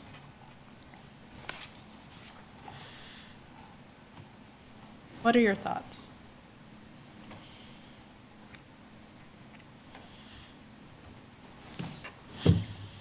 I think it's great. It's fine. Yeah, Yeah, I have no issue at That all. works well. Yeah, it's Yeah, great. it's compatible with the context areas. Awesome. You need a motion? Yes. I don't have all the language.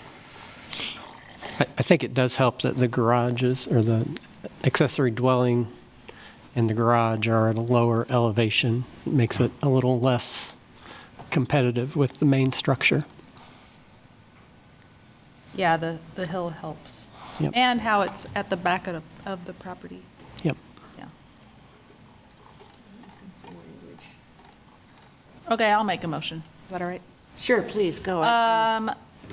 I move that we find that the proposed project meets the standards of review in Chapter 22, Section 22-507, and the design criteria in Chapter 22, Section 22-508, and issue a certificate of approval for the proposed project. Second. Thank you. We'll take a vote then. Commissioner Buchanan, Aye. Commissioner Hernley, Aye. Commissioner Klein, Aye? and Chair Coleman is an aye. Commissioner Cunningham, Aye. Commissioner Dearborn. Aye. Motion passes. Thank you very much. Yeah. Yeah.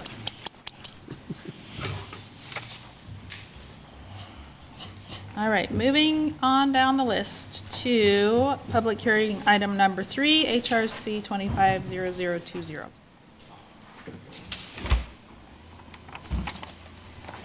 We'll see if I can be as tech savvy tonight. No promises.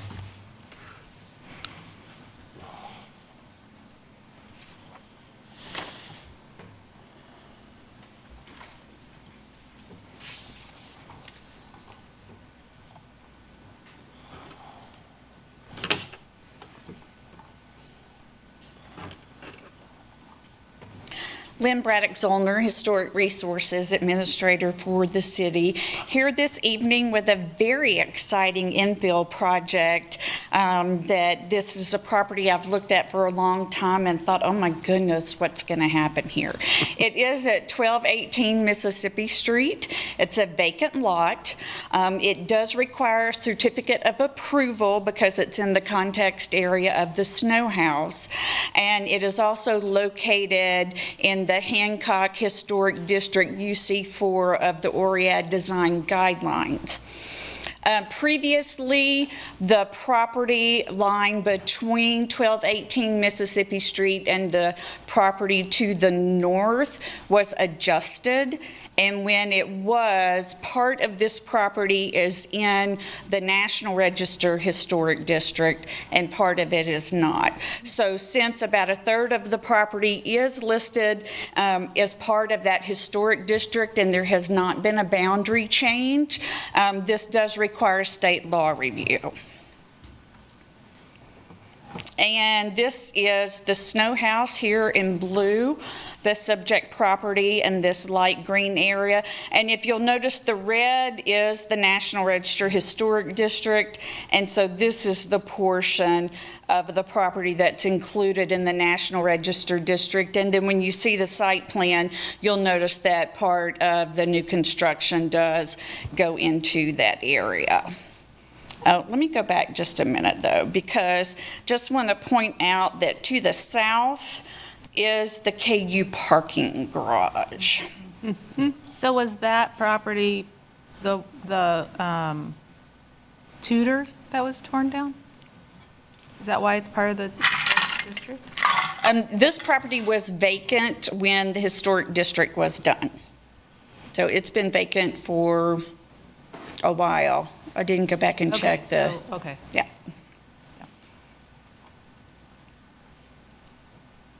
So this is a close-up of the subject property. You can see a little bit on the side here is the KU parking garage, and there is a buffer area that's a no-build area against the KU parking garage, and then you can see the house over here to the north. This actually gives you a better view of the lot, although it's densely covered with foliage right now. But you can see the KU parking garage on the right side of the screen, and then if you look really hard, you can see the house here on the left side of the screen. So one of the things that's really important to note about this property is the grade change from Mississippi Street to a level where the rest of the houses in the historic district were constructed. And you'll see here, you can tell a little bit by these existing stairs, the significance of that slope right there. And also, if we go back and look at the aerial right here, you'll notice that this property is owned by a different entity. There is no street access to this property other than Mississippi Street. So it's a little bit landlocked because of that elevation change and no access from the east. And the other properties, the property on the corner has access from 12th Street, and then worked with this property owner to have that access keep continuing through. And so they didn't have the same challenges that this property had to try to get access to the property. Just wanted to show you a few things. This is that structure to the north, the house, and if you notice, the applicant did a really good job of explaining when they went through their design decisions and how to come up with something for this lot. And one of the things that you see reflected in the new design is these large stone columns. So that was really exciting for staff to see that. And then, of course, the KU parking garage is to the south, and so how do you incorporate that into a design? It becomes challenging because it really doesn't have anything in common with the historic district to the north. This is actually, I'm going to go ahead and put this in here as well. This is the snow house, and as you can see, it's at a higher elevation as well, but this is the listed property for whose context you're looking at for that certificate of approval. In discussions with the applicant, one of the things that we talked about was the ECM building is also listed in the Lawrence Register as well as the National Register. This property, the vacant property that we're looking at tonight, is not in the context area of the ECM, but it is important to note that there are other more modern structures in the area other than just that parking garage. So there has, and then I couldn't bear to put a picture of it on here, but the Oriad Hotel is also in close proximity to this property. So then that brings us back to the vacant property. So here's the site plan that the applicant submitted. If you'll notice, it's really kind of hard because they did include the grade changes on the site plan. So it's a little bit difficult to read in some areas, but it's kind of important to have those grading lines on there so you can really get a feel for what the topography of this lot is like. And so their answer to access was to actually cut into the hill and have a parking garage underneath the house, and then you would have your vehicle access from Mississippi Street as well as pedestrian access. And then you would have your setback basically from the sidewalk that's existing up above Mississippi Street, and then you would have the house structure behind that. There would be required some retaining walls, especially here on this northeast corner. And then, like I said, the parking garage would be underneath the house structure. It is a very tall, very large structure, but we have been told that it is a single dwelling structure. Just one note that some of you may remember being on the commission, or I know everybody watches this meeting on their Thursday night, whether they're here or not, but the HRC has approved in the past, it was a condominium project, and they did approve the access from Mississippi Street with the parking underneath. I believe it was 4 condominiums above. So we have looked at this before and tried to figure out, is this an appropriate way to gain access to the property? You may also know of the Love Garage that's directly north of this, a couple of properties, so it is cut in to the hill a little bit like this would be. The main elevation, or this would be the west elevation of the structure, and so here is your parking garage door and the pedestrian stairs going up to that first level and then up to the house itself. Here you see those stone columns I mentioned earlier. It is a garage level with 3 full floors and a penthouse, making it basically, the code will look at this as a 4-story structure over like what you would normally consider a basement, but this will be a parking garage. Then we'll walk around the structure really quickly. This is the north elevation of the structure, so this is what would be the side to the historic district, and this is a really good example to show you how that topography really changes. And so the back side of the structure, or that western elevation, will not appear as tall as the eastern elevation. Sorry, the western elevation. The east elevation won't look as tall as the west elevation. There we go. And this is the south elevation. This is what would be adjacent to the KU parking garage.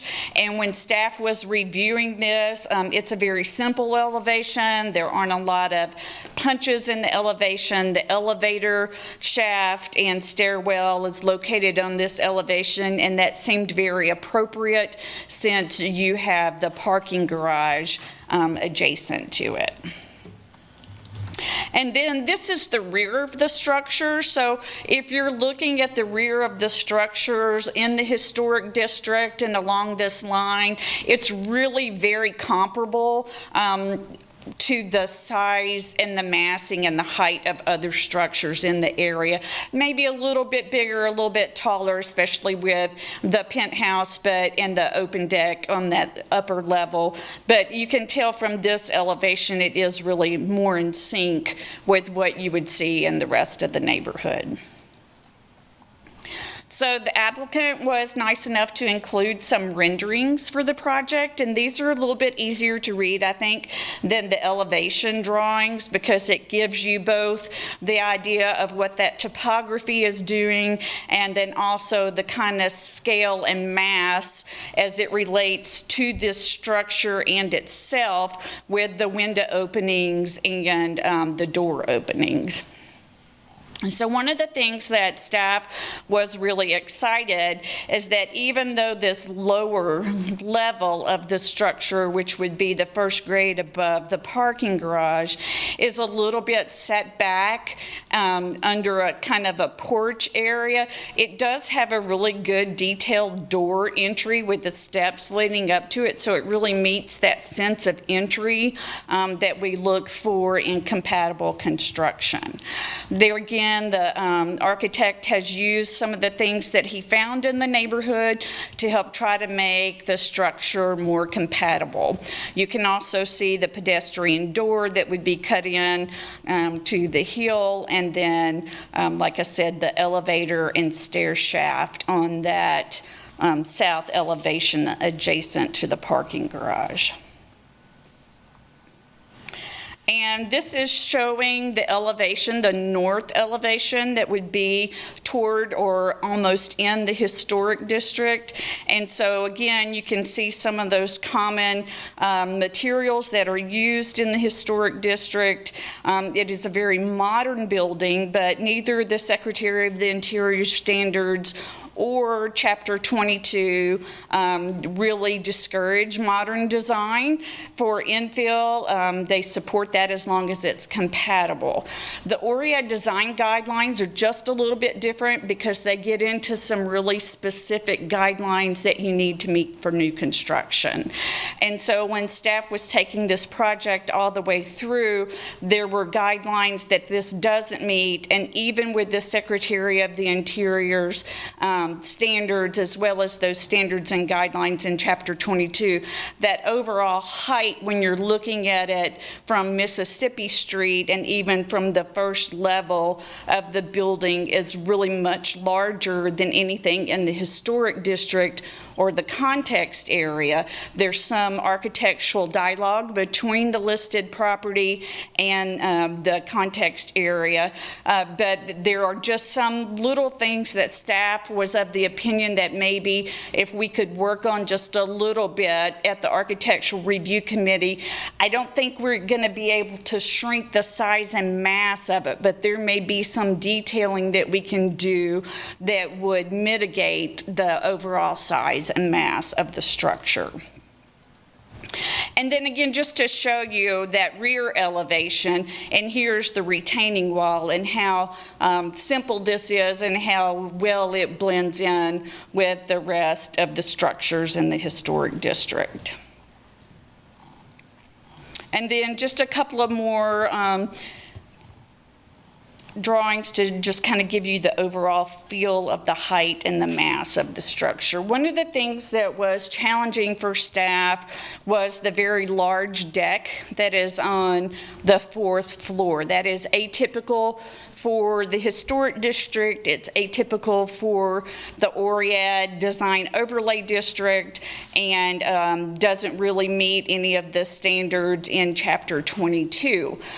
So when you're looking at it in context with the listed property, which we should do because it's a context review and a National Register review, there's an issue there. But when you look at what it's adjacent to on the south with the parking garage, it kind of does a transition between that really large parking garage and then you have the smaller houses to the north.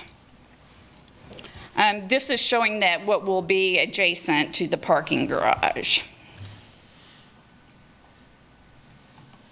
And then just a couple of more drawings so you can get the feel for the overall height and mass of the structure. So staff is really excited about this project. It's certainly an area that can use some good infill construction. There are a lot of design details about the building that help it blend in with the historic district and with the context area. It doesn't meet some of the guidelines in the ORIA Design Overlay District. So there are a few things that we need to look at in response to that, and kind of look and see if there are small adjustments that we can make that would either mitigate it not meeting one of those guidelines or, you know, find a way to make it meet it, you know. So, like I said, I don't think you're going to change the mass and probably not the overall height of the structure, but I think there are things that can be worked on with the Architectural Review Committee that will help mitigate those issues and make it better meet the guidelines. The other thing, there's a note in your staff report for you to be aware of, is that there may be, this is a very unusual structure. I mean, not many single dwelling residential structures have a garage basement that'll park 5 cars in the hills and be 4 stories tall. So it is very unusual, and our codes department has already started reviewing some of the preliminary plans because it is so unusual, and there may be some changes that the applicant has to make to meet some of the building code things that are relevant to this site and this structure.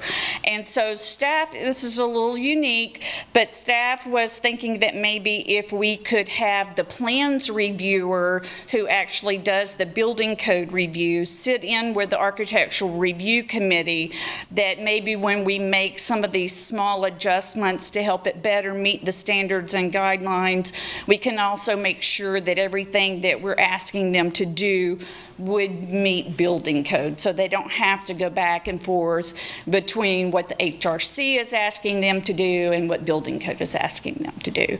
So staff is recommending that this be referred to the architectural review committee, and that you ask that that building code person be part of that architectural review committee for this particular project. And I'd be happy to stand for any questions you may have. I don't understand the replatting. I think this is related to the historic district. Why is the edge of it within this lot? Okay, let me go back and show you what's going on there. Okay, I may pull you up here. It was replatted so that this could be the size lot they wanted for the new construction. And if you'll see, this is the so new. It was recent. No, it was in 2017. When they were doing the condo project. And so this lot line was moved to the north to get the space that they wanted on this lot. Lynn, was there an investigation of the possibility of changing the district boundary? That is something that staff is looking into. The last district boundary change that I helped with took us about 9 to 12 months, and their timeline is actually a little bit ahead of that. So it is something that we will probably proceed with. Okay. But for this particular review, Gotcha. that property is still requires review. Gotcha. Okay. Thank you. Any other questions? You may not be able to answer this yet, but I'm curious to know if there may be great chunks of limestone underneath that property. I know that could be salvaged and used somehow. I believe there was a house there before the parking garage was built. I think we tore down 2 or 3 houses. I think so too. The mapping showed a house there up until the 1970s. Ah. And I kept going back. And Yeah. 1970 was, I think 75 was the last time I saw an image. But, okay, I'm sorry.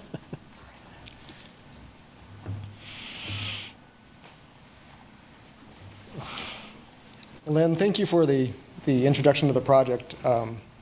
It covered a lot of the things that I already wrote, but I'll probably say them anyway. One thing that I wanted to check on with Avery is, do we have the 3D renderings that I provided today? Because I think that might. Yes, they should be added to the end of the packet. Okay. Yeah, I saw there are some renderings at the end. Yeah, there are 3 at the end.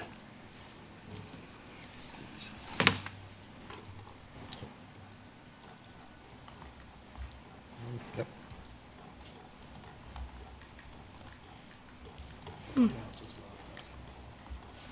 It yeah, should already be pulled up. Okay, here we go.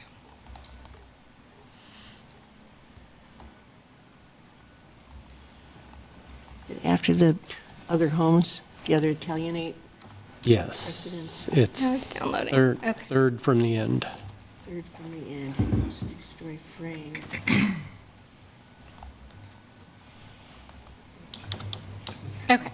Now you should be able to. There you go. Thank you. Oh, wow.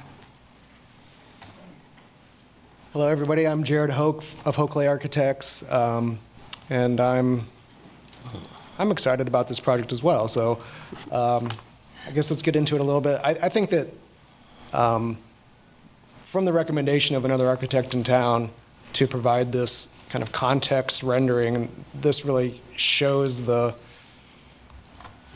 scale of, of our project, but also of the context that we're dealing with.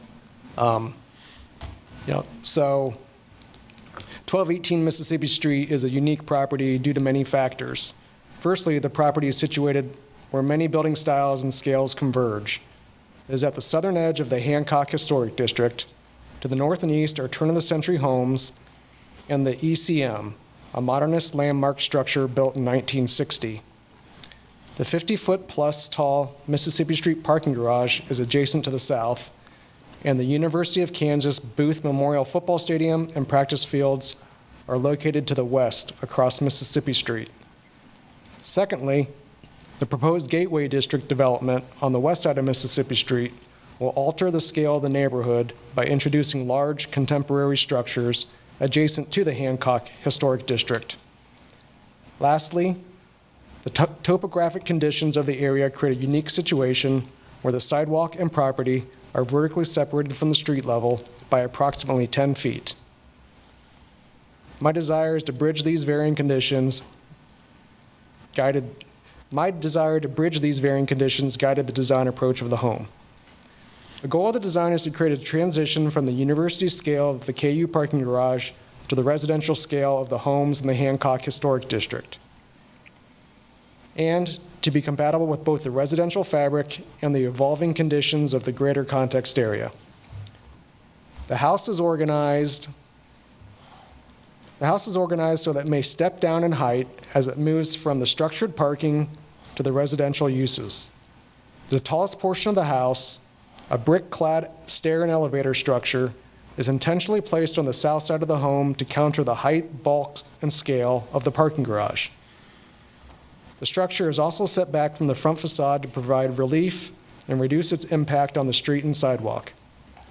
The design steps down on the north and east facades, which are adjacent to the homes in the district and are visible from the Jane A. Snow residence, further reducing its height and scale impact on the residential fabric.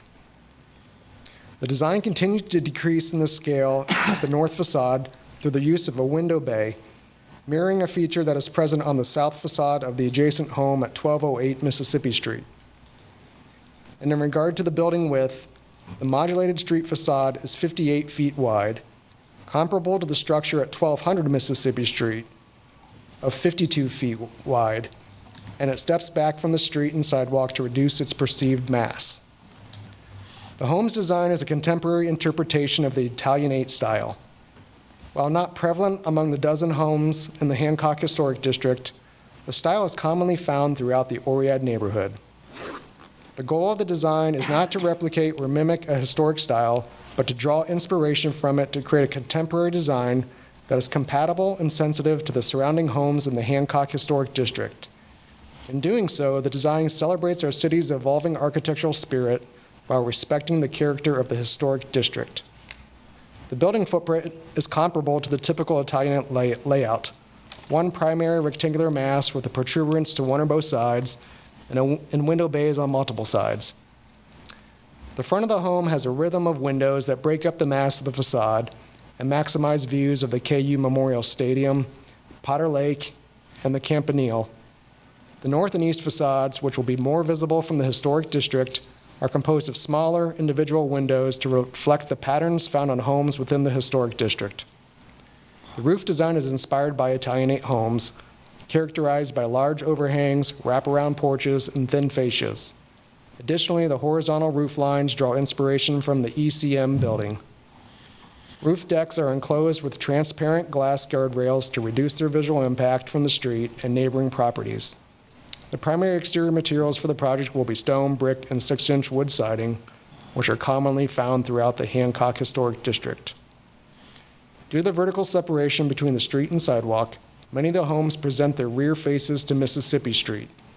In contrast, the proposed design presents the front of the house to Mississippi Street with a welcoming covered front porch set on an 18-inch high platform protecting the entry door. Tall stone columns resemble those of the neighboring structures. A below-grade 5-car parking garage access through the right-of-way is proposed due to the steep topography and lack of rear alley access. Although the commission may not consider past approved projects as precedents for current approvals, it is notable that a 4-story, 6-unit multi-dwelling condominium project with a 13-car underground parking garage was approved for this property in 2017. Furthermore, both the Oriat Hotel and KU parking garage are in the context area of the Jane A. Snow residence and present considerable departures from the size, mass, and scale of that landmark structure. I realize that the design of the proposed project doesn't strictly meet the guidelines set forth for the Hancock Historic District and the Oriad neighborhood. However, the design meets the intent of the guidelines as it supports the vision for the neighborhood and the evolving city as a whole. The scale of the proposed construction is proportional to itself and the neighboring structures, and the design is compatible with the historic fabric of the Hancock Historic District. Additionally, the proposed construction would not significantly encroach on, damage, or destroy the Jane A. Snow residence or the historic district per the standards of review. As such, I ask the Commission to consider approving the request for a certificate of appropriateness. Thank you for your consideration. Thank you. Any questions for the applicant? Thank you. Now we'll take public comment on the item.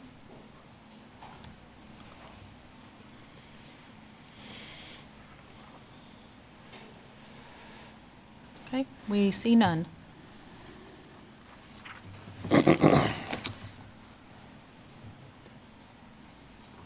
So it's in the context of the Snow House, which is up the hill,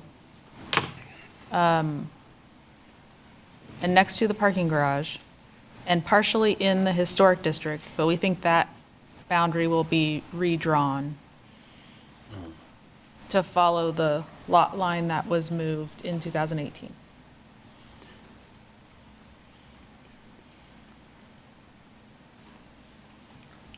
Okay.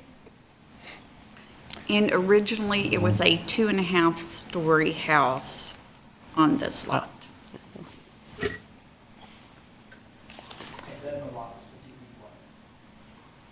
Okay, yeah. There were quite a few houses along there that the parking garage removed, yeah. And I'm trying to find the date, but I think this one was torn down. 1998, I remember. Oh, No, I meant before the parking garage. The houses for the parking garage, sorry. So the 2.5-story house was demolished in 1975, is that correct? I'm not sure of the date of when it was demolished. I have not been able to find the demolition Okay, permit. so limestone's gone. Maybe. Well, They're digging a lot deeper, though. Well, exactly, and that's, if you're going to go for a garage, I mean, if you find some limestone, please save it, because it could go someplace, either around the property or, to somebody else. I mean, heck, because it's rock chalk time, right? It's, so. I'm all about the limestone, boy, I just. Okay. I have a question for Jared. So I looked at the plans first, and when I got to the, what do you call the top story? Penthouse. The penthouse plan, I was pretty excited because it looked like it had a little hip roof wrapping around that outdoor rooftop patio thing.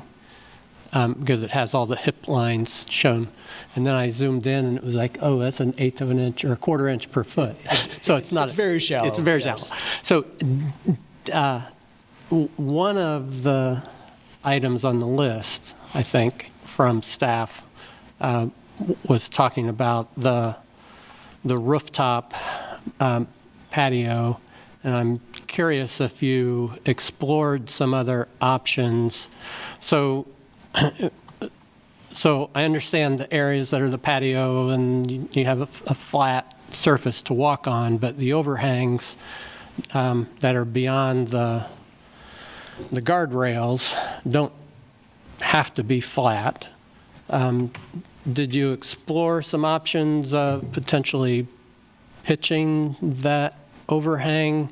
And a couple of thoughts about that. One has to do with flat roofs are a little bit inviting to someone to, jump over the rail and walk on them. Oh, yes. The other is that treating that perimeter overhang portion a little bit differently might help to reduce the impact of that rooftop deck and visually sort of cap the building more at that roof, at that level, versus it would kind of conceal some of the height, I think, visually of what it would become. That would look more like the roof rather than just a rooftop deck. Did any of that make sense? So are you suggesting having perhaps instead of a glass railing, have a parapet wall, but the Right. parapet wall is covered by the sloped roof that leads to the parapet? Right. I did explore that a little bit. The desire from the owners was to have as much view out to the stadium as possible. Right. Yeah, so I was looking for a section through there to see how that might impact it. I didn't see it. There's one. Is there a section cut through the building that Page direction? 211, I think, or Yeah, two. so you guys access these differently than I do. I have page 211. And the other challenge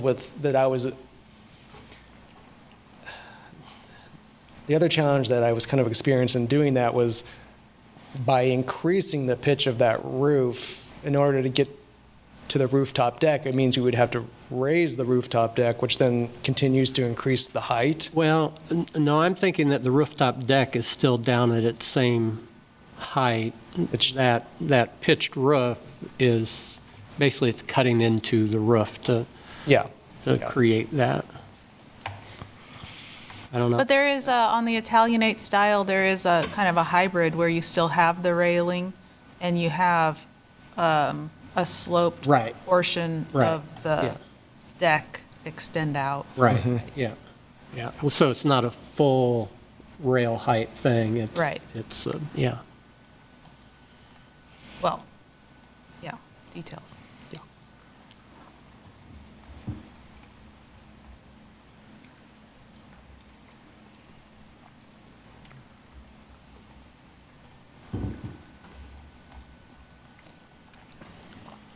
I know that some of the concerns that staff brought up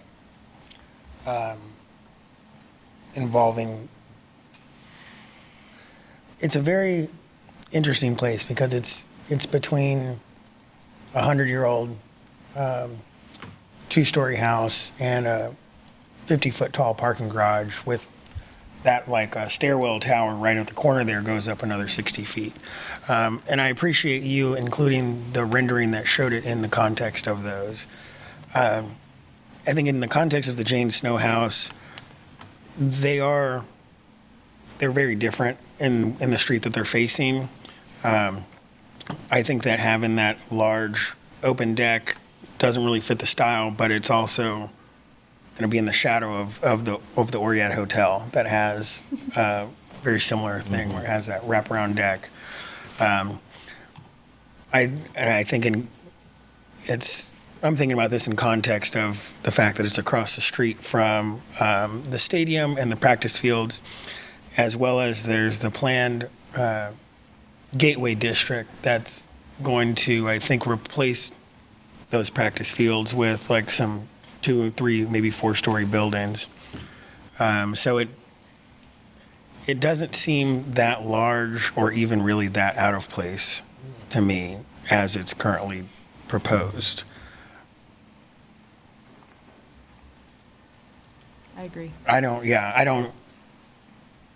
have an issue with the proposal. I would be in favor of giving a certificate of approval as is. I think there's definitely a few things to tweak, but overall, it fits perfectly. I think with landscaping, it looks good in the rendering. I think once it's landscaped and looking at how so much heavy foliage, it's going to just kind of fade back in. I mean, I'm extreme. I would love to live there. I'd be totally happy to. I've always wanted an elevator.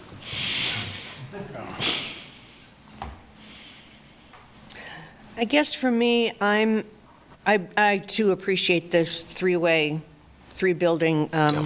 view. And I appreciate, all that you wrote about drawing from all these other buildings nearby around the whole area, including the Oriat Hotel. For me, this is what matters, is what's next door to the two-story, I don't know what the name of that kind of house is, the architecture of it. Dutch colonial. It's a whose? Dutch colonial. Dutch colonial. So for me, I care more about what it looks like next to the Dutch colonial, and right now, to me, it's looking more like the garage. Even though there are transitional aspects to the middle house. But for me personally, looking at, Mississippi Street, I would prefer to see more adapted from the Dutch colonial house than from the garage. And I mean, it doesn't have to have that whole curved roof like the Dutch colonial does, do you know what I mean? But maybe just so the Dutch colonial has these wider stone pillars at the base. Is that what's going on? Am I reading that properly? Looks like it. Yeah, I think that it spans kind of two column bays. There's four. I forget. I'm counting four. It is wider. Wide one, yeah. So I don't know if that would be a way of, of having the wider columns at the base across from the Dutch colonial. I'm not an architect. I'm not telling you how to design stuff. I'm just saying, for me, it's this house is more jarring to me next to the Dutch colonial right now.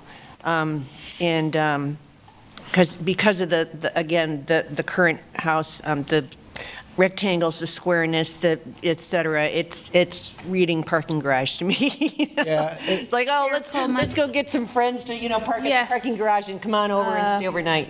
Chair Coleman, with the previous comments, y'all have kind of gotten into commission discussion, and we haven't had Public comment yet. Yes, thank you. Sorry. We asked for it. We asked for it. Oh, we asked for it. We did? Okay. Yeah. We asked for it, yeah. I tend to forget, so. No, you got it. You did it. You're good. Is there anything that's showing the property line between the Dutch colonial and the new construction? I'm kind of looking through here, just Yes. trying to get a feel for it. Okay, yeah, I see it.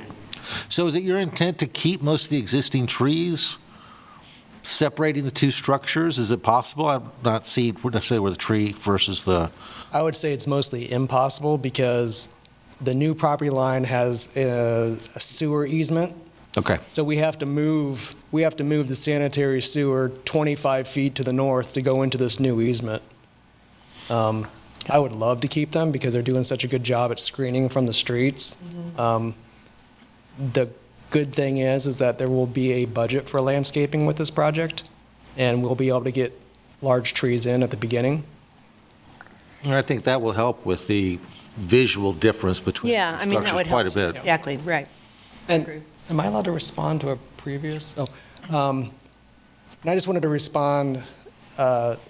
So in 2017, the condo project was basically a square.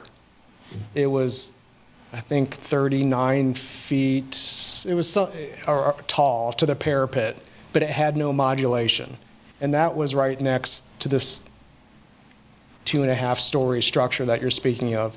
The same owner Oh, so it was on the other side of the Dutch Colonial, is that what you're saying? No, On the same site. Oh, the same site? It was not built. And so the owner of 1218 owns, well, the previous owner of 1218 owned 1208 and owns 1200. So 1200, 1208 are currently owned by the same owner who was developing the condo project at 1218, which is the site, the subject site. Okay. So there was previously a project that I feel had more mass, bulk, and scale up against this Dutch Colonial than what is being proposed at this time. Well, I think you've done a good job making a transitional building between two very dissimilar types of architecture and scales. And Mississippi Street is kind of that in this area. It's, there's not a lot of consistency. So I see that you've drawn or pulled across the stone columns, and out of the top of the stone column rises a more simple column. I think yours are probably metal, theirs are probably wood. And then you're pulling across kind of the floor lines and the major roof lines into your building. They're not exactly the same.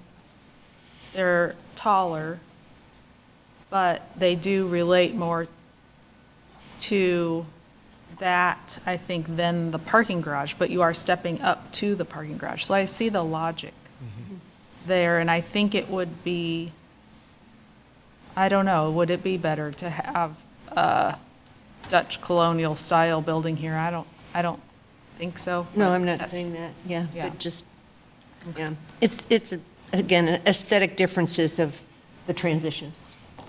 Right. So are there any more questions for the applicant? No. This is commission This is- discussion? Yes, commissioner discussion. Are you the property owner? Yes. No, he's here for the next, Okay. we have one more after this. And staff would just like to remind the commission that you'll be looking at this under 3 different sets of standards and guidelines. With the context area review under Chapter 22, you can approve with conditions, deny, or send to the ARC. With the state law review, you can approve, deny, or send to the ARC. With the ORIAD design guidelines, you can approve, send to the ARC, you can deny, but if you do, you have to go through the guidelines that it does not meet and explain why you're making a decision that's contrary to that guideline.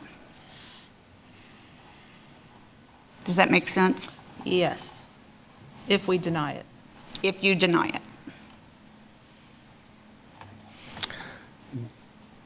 Does this property fall within the ORIAD design guidelines? Yes, it does. Is it because of that partial? No, the entire property falls in the ORIAD overlay district that is, and has the ORIAD neighborhood design guidelines with it. And that's the 3rd section of your staff report. The entire property is in the overlay district and subject to those guidelines. Tom, can I say something? Yes, please. I think with the nuance of the, is there could some changes with the review, like when they do the code. So to me, it makes sense to send it to the ARC so everybody in the same room at the same time and kind of eliminate any back and forth, because if significant changes are made, they're gonna have to reapply and come back before us if we approve it. So I just think that would help mitigate one extra step. Thank you for that. Yes, you're right, because I do remember now, staff said that it would need probably some changes, some tweaks from the city permit review. Well, yeah, go ahead. So Jared, do you have any information about that? Have you had discussions with fire building code? Yeah, I mean, my understanding is that it would be mostly with the parking garage, and if it needs to be set back from the property line the same distance as, the building setback line, or if I need to get a variance. And then if the parking garage opening can be greater than 12 feet, which is what I'm showing it now. I'm showing it at, I think, 20 feet now, because I have the pedestrian access as well. So, Well, and I think they were having some discussions about the height and which code it's going to be under. This is likely going to have to transition to the commercial code. Okay. Because of the height of the structure. So there may be some changes associated with that, or we may need to adjust the height so it can go back into the residential code. So we don't have conclusion on that yet. They are still doing some research. Okay. yeah, and if it was approved as it's designed, I would have no issues going forward with IBC. It was more of potentially preparing for concessions through the HRC process and trying to understand, well, if I have to make concessions, what would those concessions be, and would that put us back into the IRC? Okay.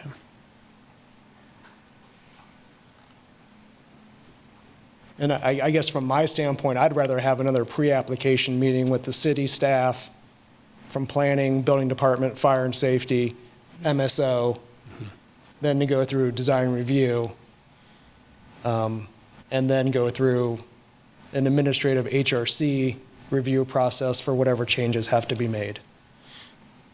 Gotcha.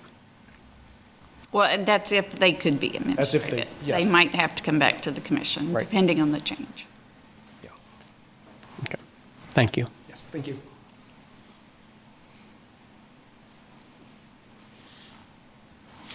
Does anybody else have concerns on that very top rooftop sort of? Well, for me, it's part of the second, third, and fourth floor. I mean, that, because there's a whole gradation, of size going up to the smaller penthouse.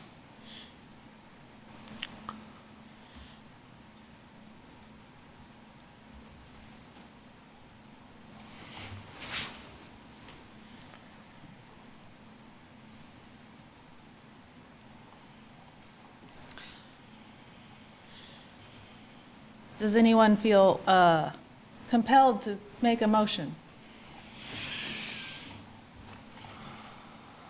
To approve or to direct to Or ARC? to Whatever. discuss further? Because I feel like we're getting into architectural. Right. And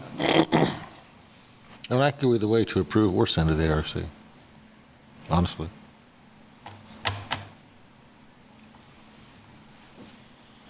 Well, the So problem is if- if we approve and then the code review changes things substantially, I'm not sure what happens. So would you like a motion to send this project to the ARC? Well, I think I want staff to try to answer that question. If we approved on all points today, and then the project went through permitting process review and there were changes, does it restart the process or what? Okay, it depends on the changes. If staff can review those as not insignificant, but just small things that would typically be an administrative review, then staff can do those administratively. We've done that, like on the lofts building on New Hampshire.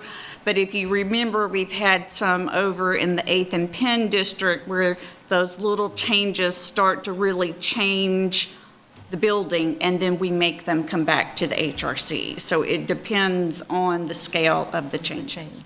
Okay. And then also to remember, if you do approve it, you need to go through those guidelines and say why you're approving it when it doesn't meet The the ORIAD guidelines. The ORIAD guidelines. Oh, I thought that was if we denied it. That's what I thought too. No, yeah, I mean, if you deny it, yeah. That's what I meant. But not if we. Okay, But not if you approve it or send. okay. No, if you approve it, you have to say why you're approving it when it doesn't meet the guideline. Okay. So the ORIA design Okay. guidelines have a statement that says, if staff or the commission approves a project that doesn't meet the guidelines, you have to state why it doesn't meet the guideline and why you're approving it even though it doesn't meet the guideline. Okay. For each item? For each one that it doesn't meet. Okay. And for your reference in the staff report, the guidelines that it meets are in blue. Yeah. If the guideline doesn't apply or it partially meets it, it's in green. And if it doesn't meet it, it's in red. So there are several that you would need to go through and discuss. Okay.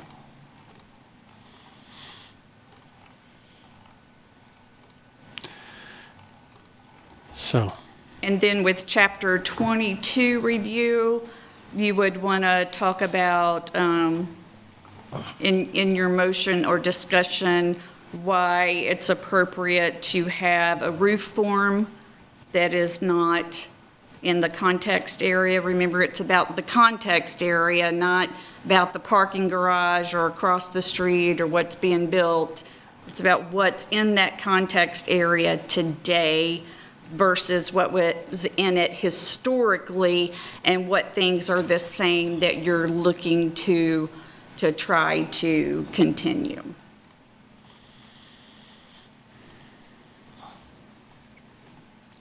I think these are some of the reasons why I'm more in favor of sending it to the ARC with the building code meeting at the same time, or meeting together.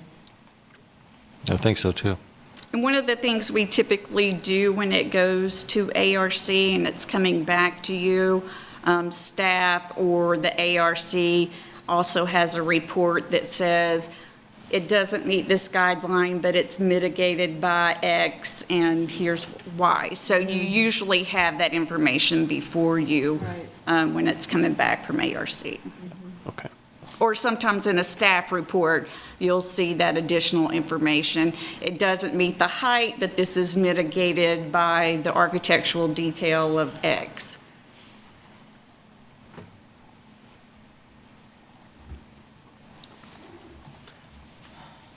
I move that we move this, send this project to the Architectural Review Committee. With the building code. Want to add that to your? I think that's up to the staff. Okay. Okay. I don't want to make that. Second. Thank you, Commissioner Buchanan. We'll take a vote now. Commissioner Buchanan? Aye. Commissioner Hernley? Aye. Commissioner Klein? Aye. Chair Coleman is an aye. Commissioner Cunningham? Aye. Commissioner Dearborn? Aye. Thank you. Motion passes 6-0. We'll see you at the review committee. Thank you. Okay, moving on to item number 4. This is the last item, correct? This is your item, yes. So, thank you all. Yes, thank you. Thank you, Shan. Come back for miscellaneous, though. There is no. There might be. There might be, you never know. It could be a miscellaneous. All right. Item number 4, HRC 250021.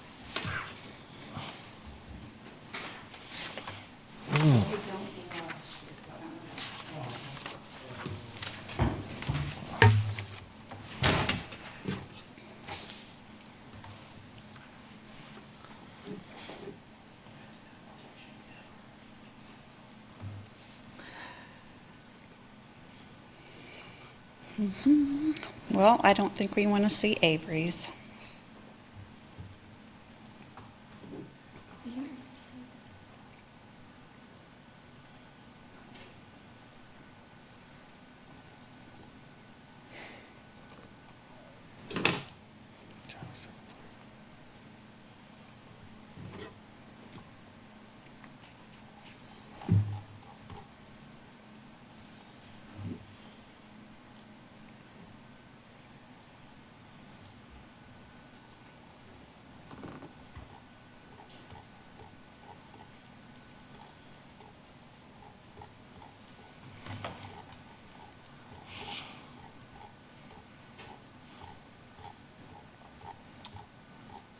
Yeah, this report was kind of laggy for some reason. Lagging? Okay, well, here we go. 1007 Rhode Island Street. This is a certificate of approval and also a state law review. The property is located in the North Rhode Island Street Historic Residential District, National Register of Historic Places. It's also located in the context area of the Hendry House, the Shaler Eldridge residence, and the Parnham House. So sometimes bad things happen and you get really upset, but then there's an outcome that makes you feel better. And that's what this project is for me. If you recall, we had to approve the demolition of a historic structure at this location as an emergency because the structure was actually collapsing. And so that demolition was approved, and now the owner has come back with a replacement structure. And when staff got the plans for the replacement structure, I was very overwhelmed because it was a simple structure that blended in with the context area in the historic district. And so we'll talk a little bit about that right now. Here is 1007 Rhode Island Street. It is in the heart of this very important historic district for its vernacular architecture and its importance in the transition of the city through our historic periods. And this, I don't have a picture of the site right now, so we'll just jump to the site plan for the proposed project. This is the new proposed footprint of the historic structure. It's set back a similar distance from the primary property line or that Rhode Island Street property line. It works well with the rest of the houses in the district. It is a lot and a half, and they have utilized the space on the lot so that they can have their accessory structure, which will be used as a garage with an upstairs living area, but so that they can have a parking area behind it as well. Sometimes you have to choose one or the other if the accessory structure is directly behind the house. So they use the extra wide lot to push the accessory structure up a little bit, which is not totally out of character for the neighborhood, but it is a little bit different than having the accessory structure on the alley property line. This is the primary elevation of this very classic, simple, appropriately sized replacement structure. This is the main elevation. They're using lap siding. Yes, it's fiber cement siding instead of wood, but that would be expected with a modern structure of its age, and that helps to differentiate it from a historic structure that may have been in this location when people are looking at the architecture of the district. The foundation is clad with the thin stone. It has a front porch with wood columns. It has an asphalt shingle roof. It does have some decoration in the gable end. The previous house had some decoration on the porch, and so this is kind of a nice odd nod toward that and other structures in the district. And it also has the little knee brackets that are also found in the district. But they are designed in such a way that they speak to modern construction techniques and not historic fabric. So you can still differentiate this structure from how it would have been built historically, which is important when you're using the Secretary of the Interior standards for review. Just quickly looking at the side elevation of the structure, you'll notice that it does also have a rear porch. The fenestration on the side, the double door, is a little bit unique for the historic district, but it's not out of character for a modern structure that's a replacement structure. And you'll notice that the rest of the fenestration on this elevation is very resemblance of historic structures that are in the area. It's got the paired windows. They're taller than they are wide. We don't have little modern square windows stuck in everywhere. So it's very compatible with the historic district. And then this is showing the rear elevation. Again, we have a very compatible window on the upper level and a screen porch with a wood column on the rear of the structure. And then again, looking at the other elevation, the other side elevation, you still have these very appropriately scaled windows. Even the smaller windows are of a scale and design that would have been used on a historic structure. So they're very in keeping with what's in the historic district and the context area. The garage, the only concern for staff was that it's a little big, it's a little tall, but it is very similar to other garages that are being built in the historic district and in the context area. Again, the materials are modern, so you can identify it as a modern structure, but it's a very classic design that is very compatible with the rest of the historic district and the context area. And this is showing the other two elevations of the structure. Again, the windows that were chosen are appropriate in proportion and scale. And this is looking from Rhode Island Street. You'll see the house in the front, and then back behind, you see the accessory structure. So while it's large, it is still subordinate to the primary structure. And so staff is recommending that you approve the proposed project as it meets the standards of review in Chapter 22, Section 22-507, and the design criteria in Chapter 22, Section 22-508, and issue the certificate of approval for the proposed project.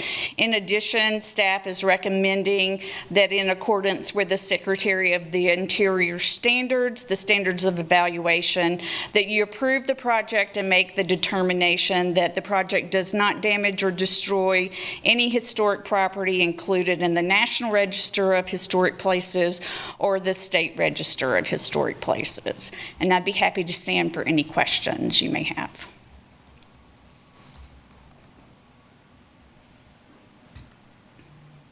Thank you. Is the applicant present? Yes, he is. Thank you, Lynn. Mike Myers with Hernley Associates Architects. Sometimes you have clients that want certain things that may not be appropriate. And I hope Troy and Marcy are both listening tonight because, kudos goes to them, and especially Marcy for her help in design and her great ideas that she brought to the table. A lot of this is with her help. So really just want to stand for any questions. Thank you guys for tonight, and thanks Lynn and for the Wallens as well. So hopefully we can get something back on this lot quick. Thank you. Thanks. And I would second and third the thank yous to the couple, the owners, for their judicious and artistic ideas for, creating a new historic home. Yeah. Thank you. It's exactly what it should be. Yeah. Yeah. Again, a very important street, very important block. So kudos. Thank you. I agree. It's all the marks. Except that double door.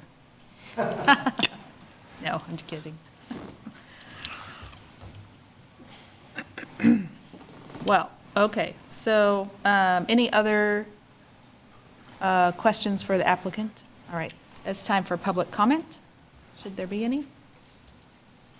I see no one in the room. And None online. no comment online. All right, Commissioner discussion? Any discussion needed? No? Okay. Well, Is the Is the building that was there already been demolished? Yeah, It is. Yeah. It's that's gone. what we did. We had to do it. Yeah. It was an emergency one. Was it the Marks building? Alex Marks? Mark's house, yeah. Oh, God. Yeah. Yeah. It was in bad shape, and then the storm got it. Is that right? Yeah, I'm not sure it could have been saved even before the storm, but that It pretty was a much. huge loss, yeah. But at least we still have the Henry and the Shell, and by the way, the Henry, we should commemorate for today, August 21, the anniversary of Quantrill's raid, and the Henry House was significant during the Quantrill's raid, so I think it's appropriate that we happen to be mentioning them, just for history's sake. Scheller Eldridge, of course. And the Parnham House, I did a little extra research on Parnham. He was a major stonemason who helped design monuments at Oak Hill Cemetery. Go Joseph. And he also designed had somebody design the reading girl at Oak Hill in Old Section 5. She's classic, with the great big stone well in front, water thing. Anyway, just had to toss that in. So I would move, you want me to move? Sure. I will move that in accordance with the Secretary of Interior standards of the standards of evaluation, that we approve the project and make the determination that the project does not damage or destroy any historic property included in the National Register of Historic Places or the State Register of Historic Places of Kansas Places. That's part one. Oh. A second. Sorry. Was that you that said that? I tried. Okay. Sorry. It's been a long night. Okay, we'll vote on that. Commissioner Buchanan?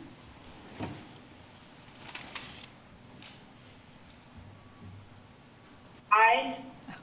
Sorry if you said it before, that we're having some connectivity issues. Commissioner Klein? Yeah, noticed. Pass, or aye?